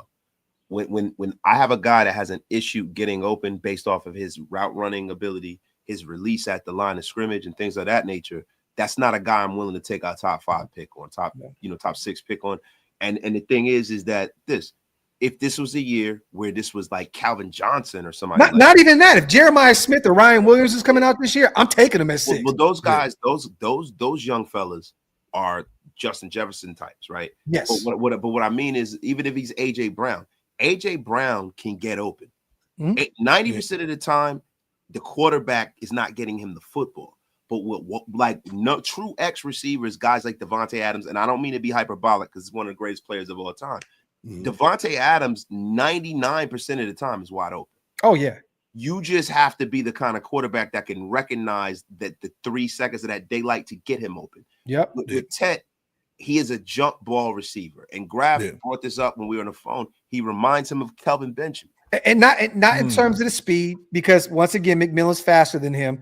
I'm just talking about a guy that I feel, and he went in the latter part of the first round. You know what I mean? So I'm not trying to compare just the measurables, the hype. I remember the hype of him coming out of college, out of Florida State. I'm like, everybody's high on this kid. And one thing he had character issues though, right? Was it? I don't think he had him until he got to the NFL. He was lazy. When he got to the National Football League, he had him. Once he got, he was a little lazy. Yeah, he was lazy. His work ethic with Cam Newton and stuff. But the thing is, when you have a receiver that has to rely on jump balls to be effective, that's an issue for me. I hear you. Can I read this to you guys real quick? Let's do it. So I'm reading the weaknesses of Mike Evans. His 2013, 2014. Okay. Is when he was drafted. Here's his weaknesses: monotone mover with pedestrian speed, cannot separate vertically or pull away from the pack, unsudden acceleration, stiff hips, will have to make a living in traffic at the next level, will struggle to separate versus quick twitch NFL cornerbacks, did not run a full route tree, and could require patience learning the nuances of refined route running. Backyard element to his college success, must become savvier instead of depending on superior size and improvisational production. Okay, sounds a lot like Ted McMillan. Hold on. Let me ask you. This is the thing. Who wrote that? Who wrote that? Let me see. I want to know who wrote Ted, man. Well, listen, Mike. I'm gonna tell you like Rocky. Now, this is the thing, Mike, because I did a short on Ted McMillan and Mike Evans. I just didn't drop it, right? You can find another scouting report that's completely opposite of that. And if you look at the tape, right, Mike Evans was constantly routing guys up, and he's the reason why Johnny Manziel won the Heisman. Yeah. Mike Evans was by himself all the time. I'm just going off a tape. Forget everybody's scouting report. When I haven't seen Ted McMillan route somebody up and be waving for the ball by himself ever. With Mike Evans, you saw that in college. You saw that at Texas A&M, bro. I'm sorry. I don't know if you remember, but I saw that. But let me just say this, and this is just speaking for myself, like we're wasted. I'm just going to jump in here and say, when I see Mike Evans, I just knew he was going to be great. I knew it. With McMillan, he scares me. He's a boomer bust type guy. That's how I feel, just me personally. The separation case, right? There are times where he does get some separation and he does his thing. I'm not going to act like he just has zero separation. You know what I mean? Like I can't do that. I'm not going to hear. This is not no personal thing to this kid. I want him to Well, see, Grab, this is the problem.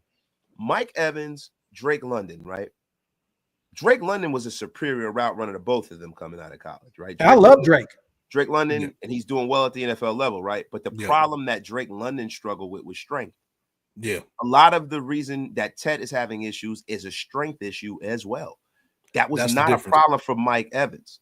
Yeah. So not only do you have a guy that's not the best route runner, but he also has an issue for his size with strength. Yeah. That's a red flag for me. Real quick, let me get these supers in. I want to get back to what Big Mike just said. That was a great argument because I see a lot of Mike Evans and all this other stuff. I just don't want to jump I don't want to jump the gun here and put that label on him. And I don't want to say he's Kelvin Benjamin, you guys. No, I was just going off of, but he's not Mike Evans though. No, the measurables and what I'm going off of. I watched him very closely at Florida State. You know what I'm saying? And I remember there was a lot of hype around him. I know there was some concerns about, the work ethic and so on. And that really came full circle at the NFL level. But I'm just saying the 6'5", 50-50 ball, he gives me those kind of vibes. You know what I'm saying? And that's all I'm saying. Salute to God family. You ain't shit, bro. You ain't shit. Waste his ankle so bad. Felicia from Friday almost lost the part. Goddamn. Grasso Ball, Hair Club from Mir reached out to be their spokesman. Not saying shit about Big Mike's feet. Scared of elephants. Oh my God. God, Philly football is so corny. We ain't even read that super. Salute to LT. If we're talking DT, Omar Norman Lott from Tennessee.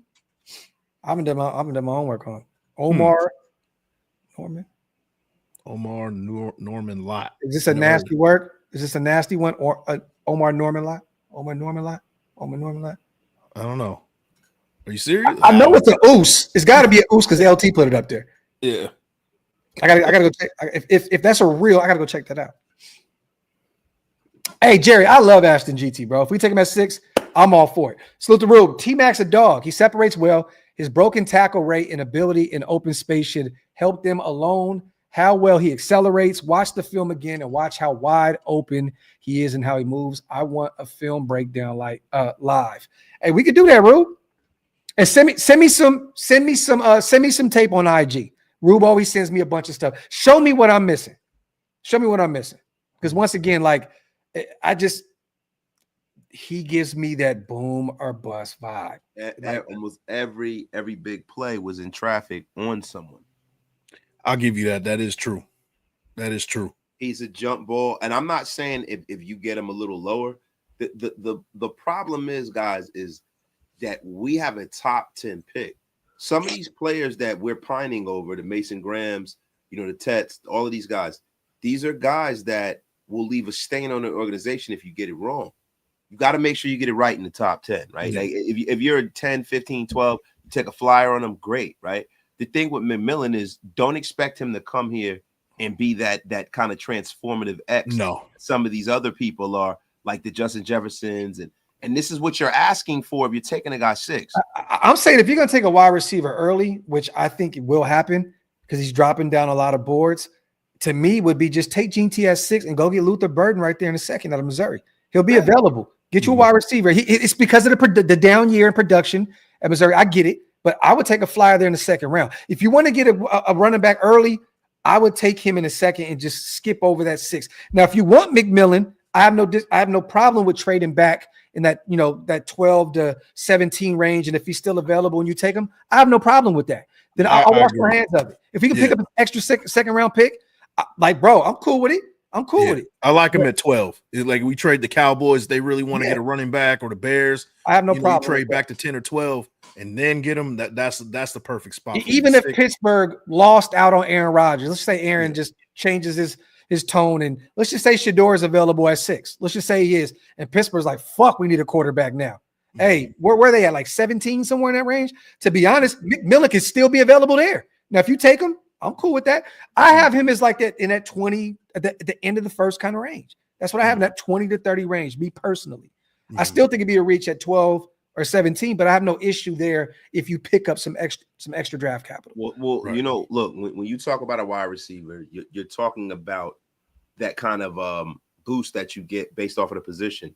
If you're a number 1 receiver in a draft, you're going to be a top 10 player because of the way the wide receiver position has been elevated in the game of football. If you're a top 3 quarterback, you get overdrafted. There's certain positions, edge rushers get overdrafted. You know, like that's just what happens. And then you get running backs who are all world and they get undervalued, like Jinty. Yeah. Hey, 805, man. Thank God I'm not the GM either, bro. I don't even want to have those kind of ulcers and headaches, bro. So salute to you, bro. Go get Savion Williams in the 3rd or 4th. Hey, I'm out here locally in the Dallas area. I have no problems with going to get the big body guy out of TCU there in the mid rounds. I have no issues with that. Let me see. You have to have a plan A and plan B if you move back, Herman. I mean, but these guys are going to have a plan for everything. You're talking about Pete Carroll. You know what I mean? You're talking about Tom Brady up there with Spytech.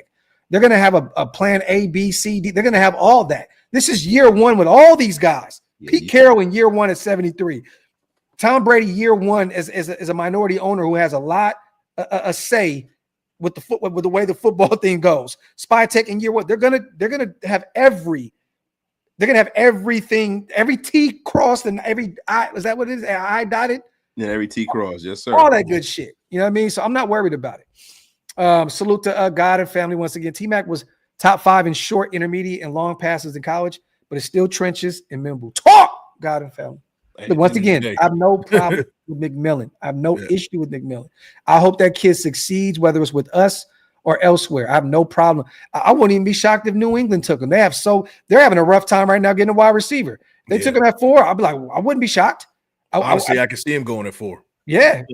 I think he died a miserable death out there because they have no O-line. And you know what I mean? But I can see them taking him at 4. Spivey says, I thought the same about Graham until I watched this film. But put him inside next to Wilkins or have a what is that? A D8 cat, big fucking bulldozer to your city folks at defensive tackle. Defense wins the game. Salute to my guy Spivey. Hey man, look, if Graham's the guy, I'm once again I'm rooting for him as well. To me is do you get a D tackle when you already got the shelf already full? Yeah, you know, I mean, why would you do that unless he's that Brock Bowers equivalent at that position? That's where you get him at 6. And what are you doing with Adam Butler at that point, Mike? You just paid him starter money. Are you going to tell him, oh, just go sit on the bench? I don't think Mason Graham makes any sense. It doesn't. Yeah. It makes no sense, man. If you look at the biggest grouping of contracts in this team, it's the defensive line. It's the defensive line. They can't afford to allocate any more of the team salary cap in a huge way to the defensive line. And if you take a guy that early, that's essentially what you're doing. Right? Salute to Al. Who are you talking or who are you taking? Travis Hunter or Ashton Jeanty? I asked this because I don't see anyone take a Hunter before 6. I'm taking Trav. Trav. Yeah, and I love Jeanty, but life depends on it. You know what? There's a lot of teams that are like kind of cold on him because he wants to play both sides. Hey, he's hell bent on playing both sides. A lot of teams are like, yeah, you got to choose one. Yeah. So I can see teams just passing up like, hey, this dude's not committed to either side. We're going to pass and go with somebody with a sure shot. I would bring him in as a corner, but I would also design some plays for him on the offensive side of the ball, specifically in red zone situations. Get him out there and have him score a ton. But look, I'm taking Trav. Once again, I know people don't like to use the generational word. That is a unicorn. That's a unicorn, bro. That's a guy that played at the highest level on both sides of the ball. You know what I mean? So, and once again, I was saying this at the barbershop today when I was talking to my guy, like, if he plays corner, guess what? He knows wide receivers so well because he's one himself. If he plays wide receiver, he knows corners' tendencies because he's a corner himself. So he's prepared for both sides of the football. It doesn't get any better than that, bro. Yeah, you know that's the easy selection, man. Travis Hunter. I'm running to the podium if Travis is available there. I have a feeling he is too. He said my phone was dead as fuck. Who's the new hire? We went out today, you guys, and we hired our new head coach research specialist, Ryan Paganetti. He's a guy that won a Super Bowl down there in 2017, I believe, with the Philadelphia Eagles. Chip Kelly was one of the guys that brought him in out there in Philadelphia, won a championship with Doug Peterson. He'll be, he does game management, all that good stuff. So essentially he's taking, Matt Sheldon is no longer with us. He'll be the guy that does that in the analytical side of things. Yeah. So, and he's a good guy, Todd. Literally, man, he followed me today, and we've been chopping it up in the DMs all day. So we're working on trying to get him on the show. He just wants to make sure that he doesn't get any trouble with the Raiders. That's a sneaky pickup. That's a sneaky pickup. Because how many times did we say last year, oh, man, who's the game manager? Yeah. All of a sudden, we knew who the game manager was, Yep. you know? Yep. So, yep. you know, that at least we don't have to worry about next year. That's good. So it's going to be fun to see him in the building. Once again, man, salute to Ryan Paganetti. And that's who it is, Ty. And also, and we haven't talked about him, but I will bring this up because I know we kind of got into our bag. There was a little thing that went viral the other day. Once again, it was the same thing as the Stephon Diggs shit. Geno was out there in Florida working out with none other than another free agent wide receiver. I don't think there's a coincidence in this, you guys. I truly don't. There's no coincidence that he's out there working out with two guys that are looking for jobs. Diggs left New England without a deal, and they said that they reported that it was like just kind of a filler meeting to see where they were, no money, where he is with his health and stuff like that. Well, now we have a 24-year-old free agent in Elijah Moore that was a phenomenal option coming out of Ole Miss that just went to two terrible situations with the Jets and the Browns, quarterback carousel, so on and so forth. But he was out there working out with them. They both posted it up on their Instagram. And also, I went to his page on Instagram. A bunch of people were putting up the Raider flags, the gifts in his comment section, and he was hitting like on them shits. Mm-hmm. So, I mean, I know he's looking for a job. So I know he would be happy to go anywhere. But I know this, with him working out there with Geno, I think he wants some familiarity there, and at least he knows that we have our quarterback, at least for the time being, in Geno Smith. I don't think Elijah wants to go to a situation where New England, where Drake May can be that guy, but that O-line is so – they could have a bad year out there, man. Like, they could have a bad year. I think Diggs that'd be a bad place for him to go as well because that O-line. Like, I don't know, but I think he wants to go somewhere where there's a quarterback that's solidified there. To be honest, if he doesn't go to the Raiders – I'm an Elijah Moore fan. I would love him to go to Buffalo. I know they already paid Palmer, but I would love for him to go out there with Josh Allen. I think that would revitalize his career because he's a dog. He's only 24 years old. So, but that was the talk, you guys. It was with Elijah Moore. There was pictures. I could show you them, black and white pictures, where they both posted. They're out there playing ball in Florida together. So there's some steam there, just like the Stephon Diggs talk with Geno.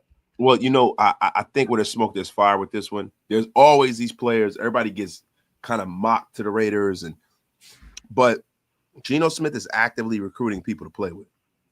Raheem Mostert. That's what I was getting to. Yeah, Mostert probably wouldn't be a Raider if not for Geno Smith. Mm-hmm. And I think that Geno Smith is trying to kind of craft and curate the myriad of positional players, right? So that's a great thing, man. That's when you have a guy that's legit under center. That is one of the whole world kind of opens up to you. Yeah, it really does, man.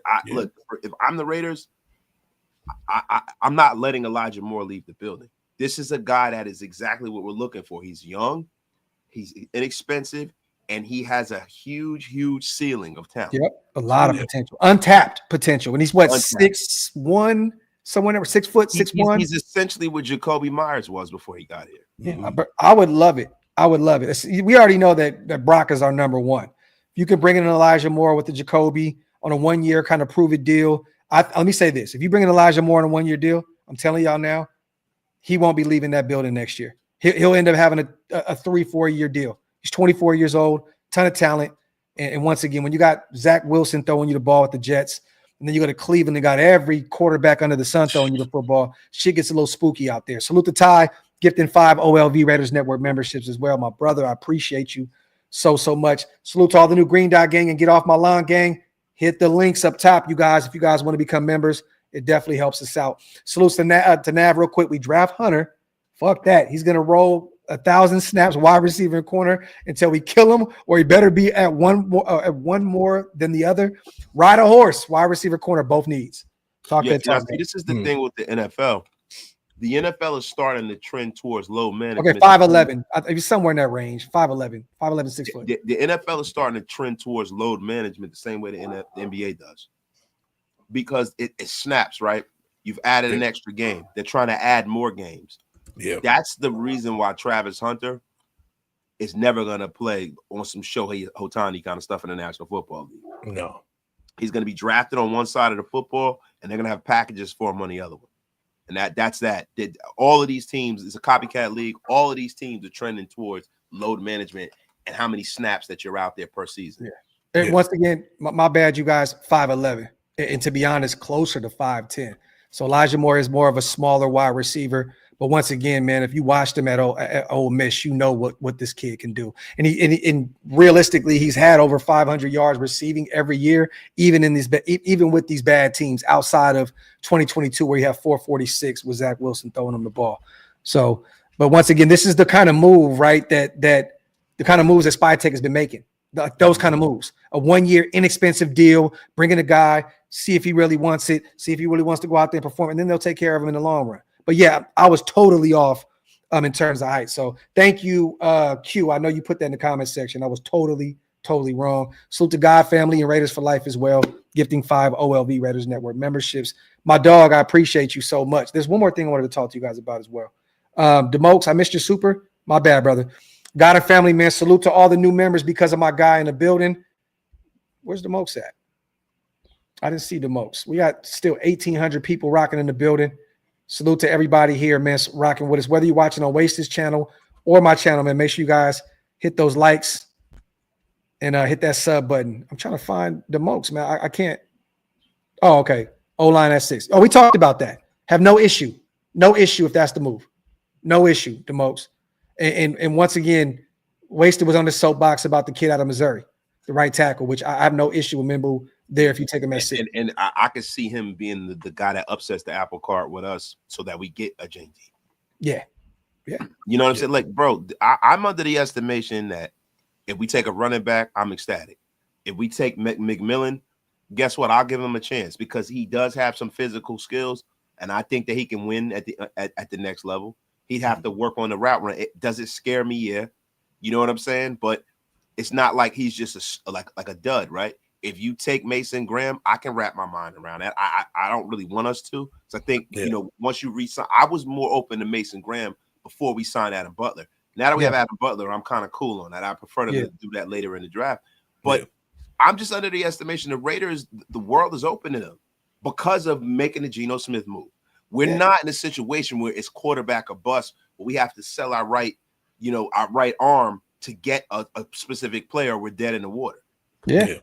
Hey, Seagate, go. That would be absolutely beautiful, bro. Could you imagine a draft where you take Booker there, the guard out of Alabama, in round 1 by trading back, and then you can get, let's just say, Trayvon Henderson or Juckins in the second with a Luther Burden or a Trey Harris out of Ole Miss. That would be the way to go. You get a starting guard there on a rookie deal with the 5th-year option in the first round, and you see what you have there, and then you have a guy like preferably Trey Harris, which is my guy in this draft, a big body guy that you could throw on a boundary 6'3", 6'4", right? And then you get a one of Chip Kelly's guys, Juckins or Trayvon Henderson there, that's already familiar with the way he wants to go about his business. See, Gabe, go. I'm with that. I would love that, bro.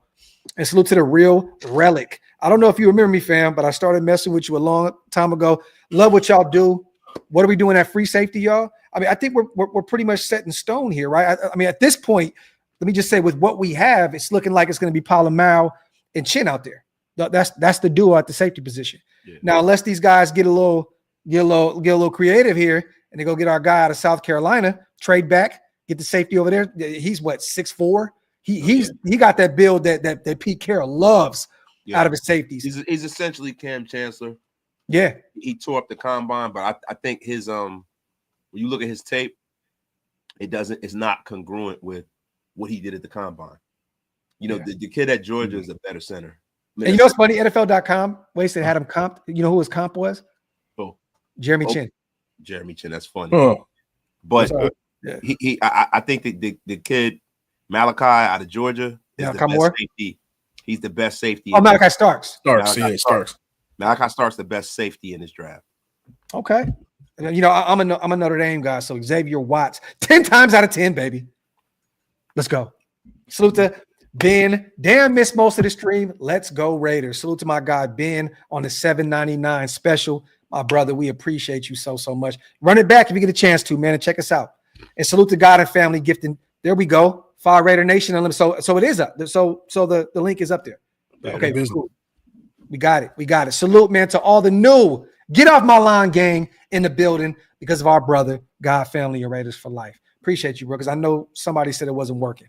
Yeah. So there we go. God, family, Raiders for life. My brother, appreciate you so much for helping us out over here, man, at Shieldmore, man. Let's get a few more questions in you guys before we get out of here, man. And as always, thank you to our brother Big Mike for pulling up. I know you was out there ripping and running and busy running with the family, man. So yeah, man, thank you, bro, for any time that we can get out of Big Mike, you know, especially in the off season. Yeah, I appreciate it, man. I got a question for you though, man. Let's do it. So I've been doing some mock drafts, and wide receiver from Stanford, ailing, Manor. Yeah, he's been popping up a lot. You got anything about him? I think we haven't talked about him a lot. I haven't heard about him a lot. I have a second round grade on him. Yeah, same. And I think that he's going to be a sneaky option. I think he goes, I say mid to late second round, and he goes to a good team, and he's going to end up being a fucking baller, bro. Yeah, that kid is dope. I watched some tape on him. I'm not going to act like I watched every game. You know, if I was up north back home, I'd definitely be more locked in with Stanford. But I've checked out some of his tape, and I started to hear his name a lot more just going through like draft shows on YouTube and shit. And I was like, well, how am I missing out on this kid? And then I realized who it was. And I'm like, oh, I know who this kid is, but I wasn't really familiar with his game. You know what I'm saying? Yeah. He's a kid that can be a baller, bro. Like his tape is phenomenal. His tape's phenomenal. Well, I mean, what did you see out of him specifically? I think he can come in and be an X. Yeah. He can be an X. Separation. Yeah. Separation. Yeah. You watch him, he can separate. Yep. That's one thing that you love it. And it's clear on tape. Like, you know, with McMillan, there's some hit or miss with him in terms of that. You watch this kid, he can separate like motherfucker. Yeah, that's the thing you want to see if you're drafting a wide receiver. Yeah, you want to see the fact his release and how he separates and how he catches the football. That's what you want to see. Some of the things you can tighten up with, you know, routing guys up and getting guys that, like, there's certain guys that are super polished in this draft, like Restrepo from Miami. He's a polished slot kind of a guy. Yeah. Jack Beck. Yeah, love Beck. Beck, very, very great route runner. You know, it's just with some of these raw guys, man, it's hit or miss because there have been so many people, guys like Kenny Britt out of Rutgers, that have come into this league, and you look at him and you're like, man, this guy's going to be special. Like, and then what happened? And then what happens? He went down to Tennessee. That's what happened, Wasted. Yeah, man. Big Daddy-O, I love Will Johnson, but there's some more injuries. You know, I believe he sustained one at his pro day, right? It's something like that.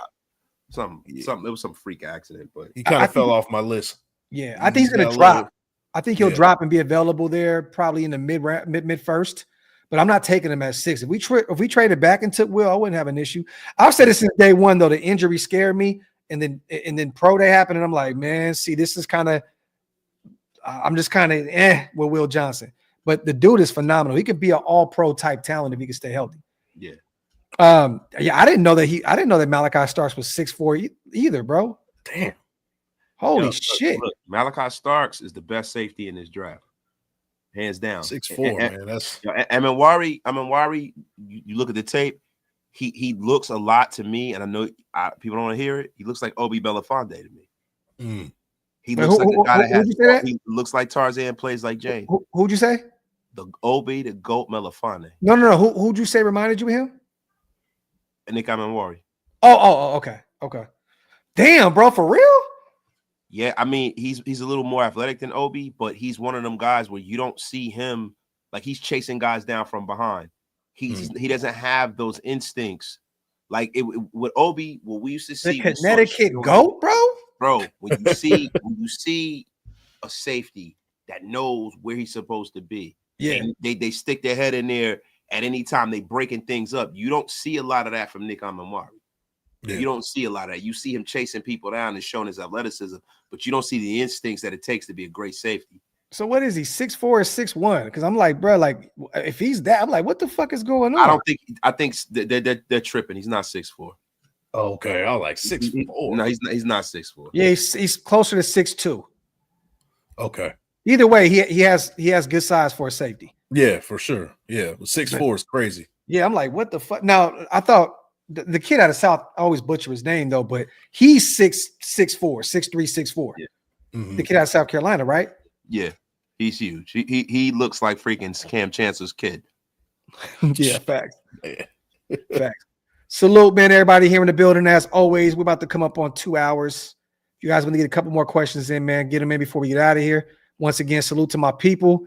Big Mike in the build. If you guys are not following him yet, man, make sure you guys go subscribe to Big Mike Raider on YouTube. If anybody in the comment section can do it, please put Big Mike's link to his channel in, and everybody make sure you guys go subscribe. Also, go subscribe to my brother Wasted. If you have not yet, Raider Nation Unlimited, run that up to 15,000 subscribers. We got to get there soon before the draft. You know, he deserves it. My guy's been ripping and running, putting that work in. Get my dog to 15K. It's like, if you guys are not subscribed to me after all the years, the hell with you. The F up out of here. Say, nah, I'm messing around, man. Hey, listen, man, if y'all haven't hit that button, man, it is what it is. But hopefully you will feel compelled to see greatness on a daily basis. And I don't think he's underrated. I think that Barron's a top 15 pick. I don't think that anybody's underrating him. Like, I think that Barron's going to be a top 15 guy, top 20 at the minimum. Yeah, that's where he belongs. Yeah, he's a beast. I don't think anybody's really, undervaluing him. I think he's going to go exactly where he needs to go, somewhere in that mid first round. Yep. Let me see. Yeah, Brandon, that was a tough draft for us. Definitely. Let me see. All the years of wasted yelling at us. Facts, bro. Listen, it comes from a loving place. If it felt like that, like a glove, it'd be like a glove. I mean, you get your tackle right there. I think you're talking about Mimbu, right? Is that who you're talking about? Or is it Makuba? Who was Makuba? Yeah, I don't even. I think you were talking about the tackle out of Missouri, right? I don't think he is. Or is he talking about the other kid out of Texas? We think he's talking about the safety. Oh, the Clemson safety. Yeah. Okay. Oh, okay. I'm like, what the fuck? I'm about to say, yeah, he's not talking about. But Barron, man, hey, you get him, he's instantly your starter in the slot, right? Yeah, they're talking about Andrew Mabika, the Texas defensive back, man. They talk about the safety. What? They're talking about Andrew Mabika. Oh, okay. Defensive back out of Texas. Safety. He said Barron and Mabika need to be Raiders. All right. Andrew Mabika from the Texas Longhorns. He's a safety. I said that originally, and then I looked up, and I was looking up the other name, and a safety from Clemson popped up with the same name. Yeah. But I live out here, man. I'm gonna be real with you. I don't really pay too much attention to Longhorns, bro. I like Matthew Golden though a lot because I watched a lot of his tape. That's why I'm really hammer out here. Isaiah Bond, baby. Yeah, I like Isaiah Bond too. I'm not against Bond as well, but I like Barron though. I watched his tape as well. That kid's a baller. But I don't really, they love the Longhorns out here, bro. Yeah. It's like I hate being around Longhorn and Cowboys fans, bro. Yeah, I agree. It's like, bro, because I live here. I'm just like, come on, man, get that shit out of here, bro. Who is y'all favorite DE in this draft in case we don't bring back Kuntz next year? I like Landon Jackson. I know he's not the best defensive end in this year's draft, but to me, he's nice. Arkansas, second round guy. And I know Waste is going to go Pierce immediately. He's going to go to Tennessee immediately. But I'm not taking an edge rusher that early. I think Landon Jackson would be available in the second round. So that would be my favorite because I wouldn't want to take an edge in the first. When you got Cooks back on a 1-year deal. My favorite edge in this draft. You said who? Abdul Carter.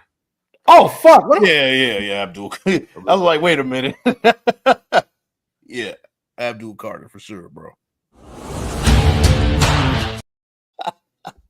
Bro, how in the fuck? You know why I didn't think about it? Because I didn't think it's going to be available. Yeah, but look, man, be that as it may, it's him, it's Pierce, guys that can really get after the quarterback. The prerequisite for me, if I'm taking an edge, is that my edge is going to affect wrecking the game, right? So, some people like to take these guys like Tyree Wilson, the measurable guys that maybe if, the wind's blowing right, if the earth spins on the right axis and at the right speed, he could possibly get after the quarterback.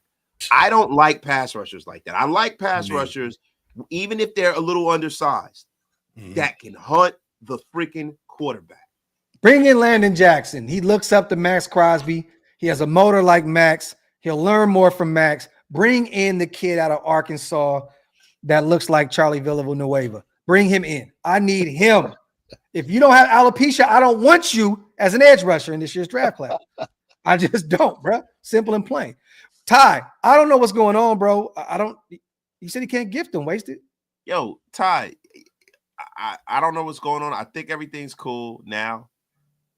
You can go over there and check it out. But Ty, I'm gonna be real with you, bro. You calling me old, and Ty, last time I checked, you were born in the 70s as well, bro. Hey, Ty, last time we checked, you had an 85-year-old torn ACL. Ty, you were born in the 70s, brother. Ty got a 98-year-old hamstring. Ty, get the F up out of here. Ty, when you were born, you know what was playing in the background. Good times. Yeah, yo, I'm telling you right now.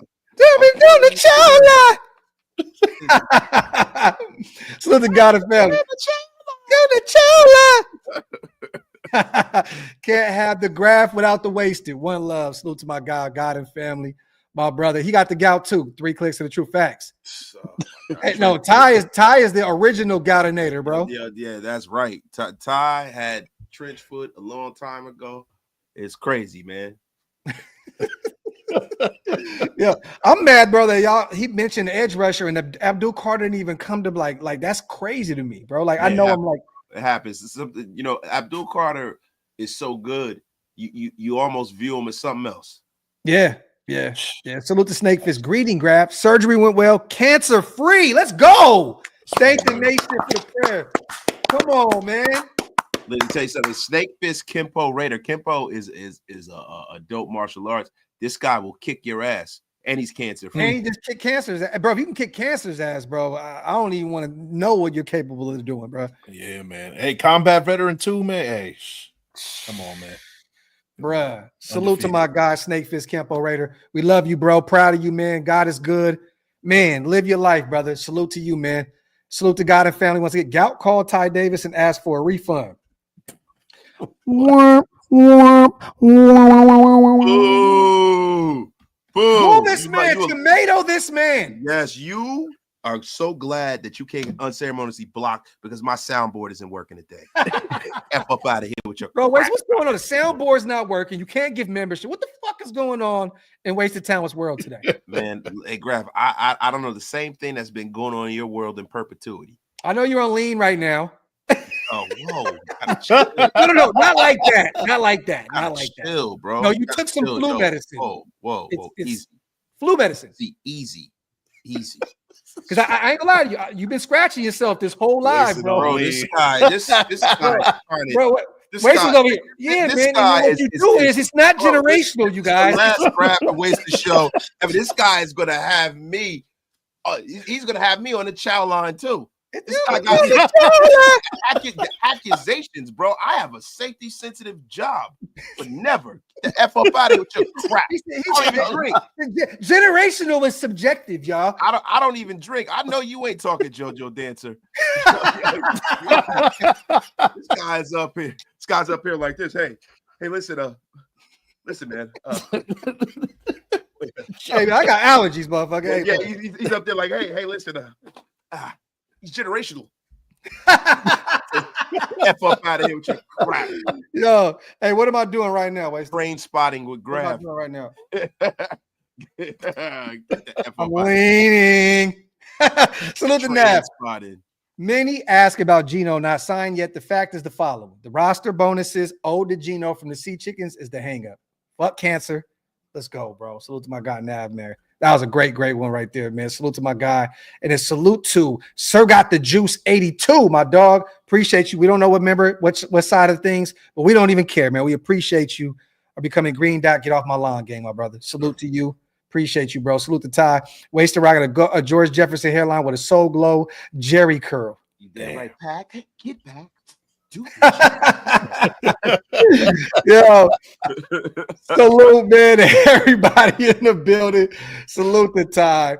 No, you guys, it literally NyQuil. That's what I was like. NyQuil. I mean, a brother can't take over-the-counter cough medicine now. Yeah, that's out of here. And this guy's up here. I have a CDL. No. Yeah, I know. Next thing you know, guys gonna be having shows about it. They fucking be on lean and coke. Yeah, I know that. We don't need that. Train spotting over here. Yeah, we don't need that in our life, man. Once again, salute to everybody here in the building. Also, once again, you guys, I'm going to work on. I'll keep that. I'm working on some things behind the scenes. But once again, there go Chuck right there too. Chuck. With Dave Chappelle. Chuck. My big fat old ass. The news. Chuck, you old pasty bastard. You'll be a big pasty bastard.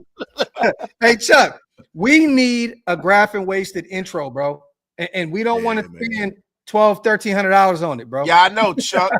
Chuck, holla at us, Chuck. The F is up with you, Chuck. You Chuck, pasty bastard. Yeah, I got it for you, wasted, but it's gonna be $1,000. You pasty bastard. Yeah. He said, and you go to Holland Tunnel, my dude, black ass. Yo, that motherfucker Dave Chappelle is a crazy motherfucker. Salute to Chuck. I gotta hit you though, bro. We need an intro for our show because it's getting old.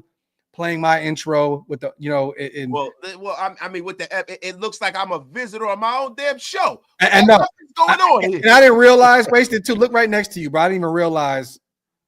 Damn. My face is literally on both sides. Ridiculous, bro. Yeah, bro. This F is going damn, on. I'm really treating this like an away game. It's nasty, yeah, bro. I will not be showing up to another one of these. Hey, wait, watch this. Hey, watch this. Ah. Look. Ah. Emptiness. Nah, man. Salute to everybody once again in the building, man. And thank you to our brother once again, Big Mike, for pulling up and kicking it with us for a little bit. You guys will be active. Oh, you know what? This was the last thing I wanted to talk about before we get out of here. I know a lot of people were asking about the Christian Ellis situation, linebacker, New England.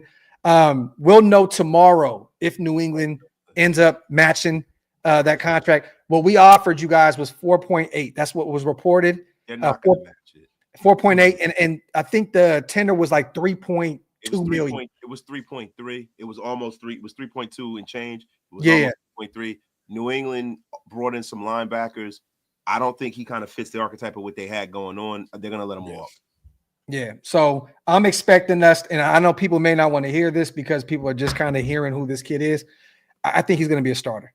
I think this is going to be the starter penciled in next to Landon. I think we have our duo right there at linebacker, unless Eichenberg or Amari Ferrari Gaynor comes in, or Bernie, one of these guys come in and just knock the doors down in training camp.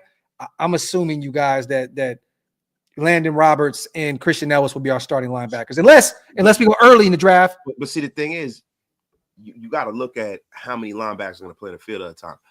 I think long gone are the days of Patrick Graham getting away with playing two linebackers and having all these defensive backs on the field. Now, people think Ken will be the other linebacker. You're going to have three linebackers on the field more often than not, because the biggest weakness in that defense is how much he gives up in the middle of the field, especially during the run game, dude. You can't have DBs on the field all the time. Yeah. And I think the reason why he brought a lot of the guys he brought in is because they're big hitters and they're great open field tacklers. Yep. So that's the archetype right there. So I think you're going to see three. I think you're going to see a linebacker drafted really early. And I think that Tommy Eichenberg is going to get a chance to be the green dot. I don't think it's going I would love it. I would love it. It's going to be a Landon. I think a Landon's going to be an outside linebacker. We've been high on Tommy Eichenberg since day one. I'm hoping that he gets a chance. Salute to Snake Fist. You know what? That's what we're going to do, Mike, because we don't get to see you a lot, bro. We're going to have you do a mock on the way out. Is that cool? Yeah, you do a mock. Me and Wasted already did it. I smoked this shit the other day. No, you didn't, bro. Get the F up out of here. My mock was way better than yours, bro. Like, yo, this is what I'm talking about, yo. Chat, you guys remember this guy? Yo, your mock was trash, bro. Garbage juice. Smoked you. 100% I smoked. Go back and rewind the tape. Got effing smoked and you know it. The crap. You know this guy, man. Just because you say so. Look at, come on, stop it. Salute to Snake Fist, man. Appreciate you, brother. Salute to Ty. Still can't gift over here. I don't know why. Well, we're gonna figure it out behind the scenes. We'll get it right. We'll get it right, Ty. Definitely get it right. I promise you, brother. Salute to Golf had 3-way mock draft competition. So I don't remember me and Wastes. I think we have pictures of them somewhere. So we'll compare them. You know, we should put them on Instagram and Twitter and let people vote on them. That'd be cool. I got you, got it, family. And real quick, great Saturday night show, bringing that content. Salute to my guy, Just Raiders, baby. All right, let's go. What site do you want to use? Shoot. I mean, we can go PFF. I've been using that anyway. So all right. So we're gonna keep it easy peasy right here. This is the Big Mike mock draft. By the way, you think Michael Mayer's getting traded draft day? I think it's a possibility. I think he's a good trade chip, but I don't think his market is as robust as people think. I think the Raiders and our fan base have a tendency to kind of overvalue the guys that are in our building. I don't think he's viewed as favorably as people think. I think people feel like they can draft better. I think we hold on to him personally. Well, because the thing is, I don't think that they didn't have any hand in drafting this guy. I think if somebody offered a competitive offer for him, they'd get rid of him. But it's no reason to try to move him if he doesn't have a market. Mike, all right. So we went to Pro Football and Sports Network, PFN. All right. Okay. Yeah, this one that we use a lot. This is a great. You get you a trade right here, bro. If you want, hold on. Let me present this. Share screen. Boom. Mock. All right. Trade back 1, pick up a second round pick. Easy. Yeah, let's go for that. It's light work. So we're gonna accept that. Boom. So they took Mason Graham there. Now, I'm giving you the freedom to do whatever you want. We had trades on our side. You can move this 7th pick to 19 and pick up a 53, a future second and a third, or you can go with the Giants 34, which is you're only getting a second. I wouldn't even look at this shit. Bro, get a future first. We're gonna reject all because I see on the board we got Travis Hunter, so we're going Travis Hunter right away. Hey, Hammer got booed out the building because he passed up on Travis Hunter. Wow. All right, right here you can move back 1 with New England and swap 108 with 77, or 40. That's a future. I don't want to future. I'll roll with the Patriots' offer. All right, so we're gonna set that. Once again, we're only moving back 1 spot. Nah. The gifts have been fixed, ladies and gentlemen. It's been fixed. Damn. See, I told you. See, wasted Tyleek, man. He's gonna be there in that second range. Yeah, so, he probably is going to be there in that second range. I'm just praying he can fall in the third. But, yeah. But he reminds me of Snack Harrison, bro. That guy's a beast. Yeah. Let's go Tyleek Williams here. So you're gonna take him over Marion Hampton, Matthew Golden. Oh, I'm just look. This is your man. I just want to make sure you see the. We don't need to go D tackle. Marion Hampton right here, bro. You get your running back.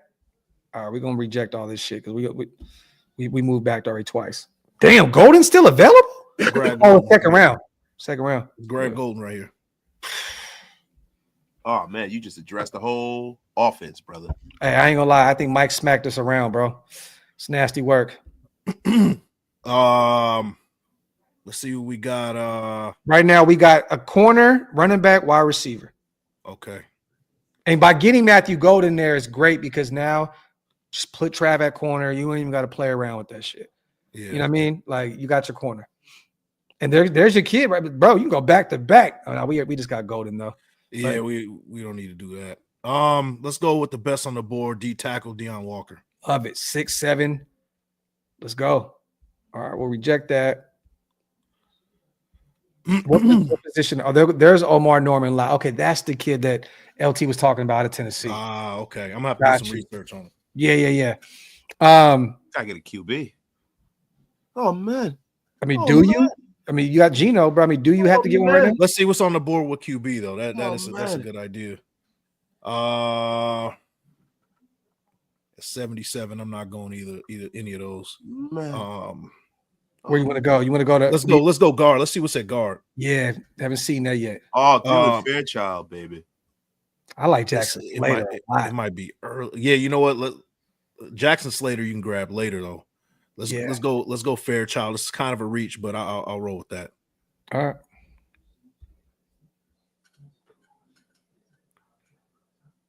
So let's see what we got on the board right here. You've addressed a lot of needs already. Now you can double up here. A running back, wide receiver. You can take a quarterback. You can get you a linebacker right there. Get you a corner or something. Got Trav already. Let's see what's up with quarterback now. All right. Yeah, you may want to take one now before it gets spooky. Yeah, I'm gonna go. I like Kyle McCord too, though. That dude's nice. Yeah, let's go. Shuck, Tyler Shuck over Kyle McCord. Wow. Hey man, look, one of them. Kyle McCord, man. Kyle McCord is a beast, man. Yeah, I love the kid, but Malachi Moore right here. Okay. Oh yes, safety has been addressed.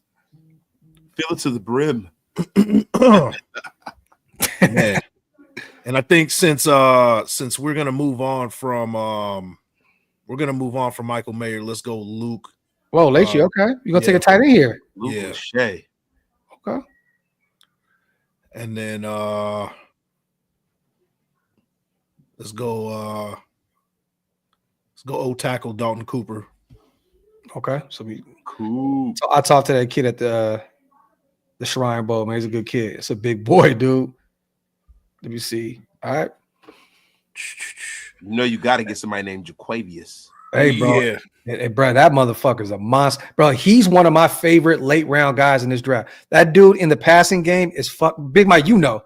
Bro, receiving game as a runner, bro, he might be the best in the damn draft. Go Jamar. Because I got the USC hat. We're going with Jaquavius Marks. I love it, bro. I've been taking him damn near every draft in the late rounds. Listen, man. That should be good right there. All right, chat. How we feeling? My guy traded back twice. Trav traded back and got Trav still. Yeah, that'd be one of the great moves in the history of the Raiders. Then you have a guy in Marion Hampton who he could be draft of all time. They said Matthew Golden, Deion Walker. Let's look at the draw. Man. I'm not gonna lie, bro. Wasted. Me and you was talking all that shit, and we got smoked.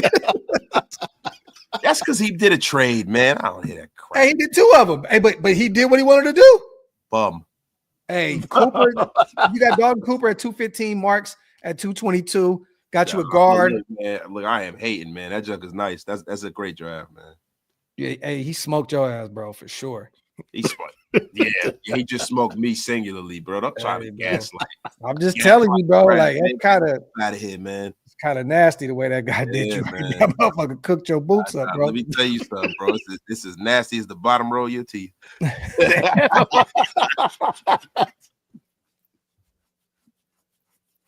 Oh boy, I'm itching to light your ass back up. You bastard, dude, bro. Hey, real quick, man. Everybody in the chat, tell Wasted to take his hat off. No. We all know I'm bald, baby. No. I am the only person in the world that doesn't know Wasted is bald is Wasted. No, look, we all know I'm bald. Look, man, y'all might get a surprise. Now that you agree with us now, I will never bring it up again. Yo, listen. I am the LL Cool J of Raider YouTube. Y'all will see me in a barber chair getting trimmed up with my hat on. He pulled the pap. And line me up around this shit. Say, hey, Papoose, baby. Salute to everybody in the building that pulled up and kicked it with us, man. We appreciate all you guys. Salute to my brothers as always. Thank you guys for joining the latest Graphic and Wasted or Wasted and Graphic show. Salute to everybody that joined and kicked it with us in the chat. We appreciate every single one of you guys. Comments, super chats. We appreciate everybody that didn't say shit in the chat too. We love y'all as well. You know, everybody, man. Y'all want to say anything on the way out? Oh, Monday, day one. That's all I got to say. That's right. Ooh. That's right. So you back. And I want us, it's back. 30 process, 30 days. It's back. On Monday. And I also wanted to say, Graf, you don't realize, but when I was on vacation, I went over to Turkey. It's gonna be I'll be short time soon. Well, hey, let me say this. Okay. You got some turf laid in, man. Girl. Do a show without a hat. Do a show without a hat. It's growing. It was percolating, and one day It's gonna be. Hey, wait, look. For your own girl. Girl. I'm gonna go brush this body, y'all. We love y'all. We are outro. Wherever the intro is, the one that wasted hates.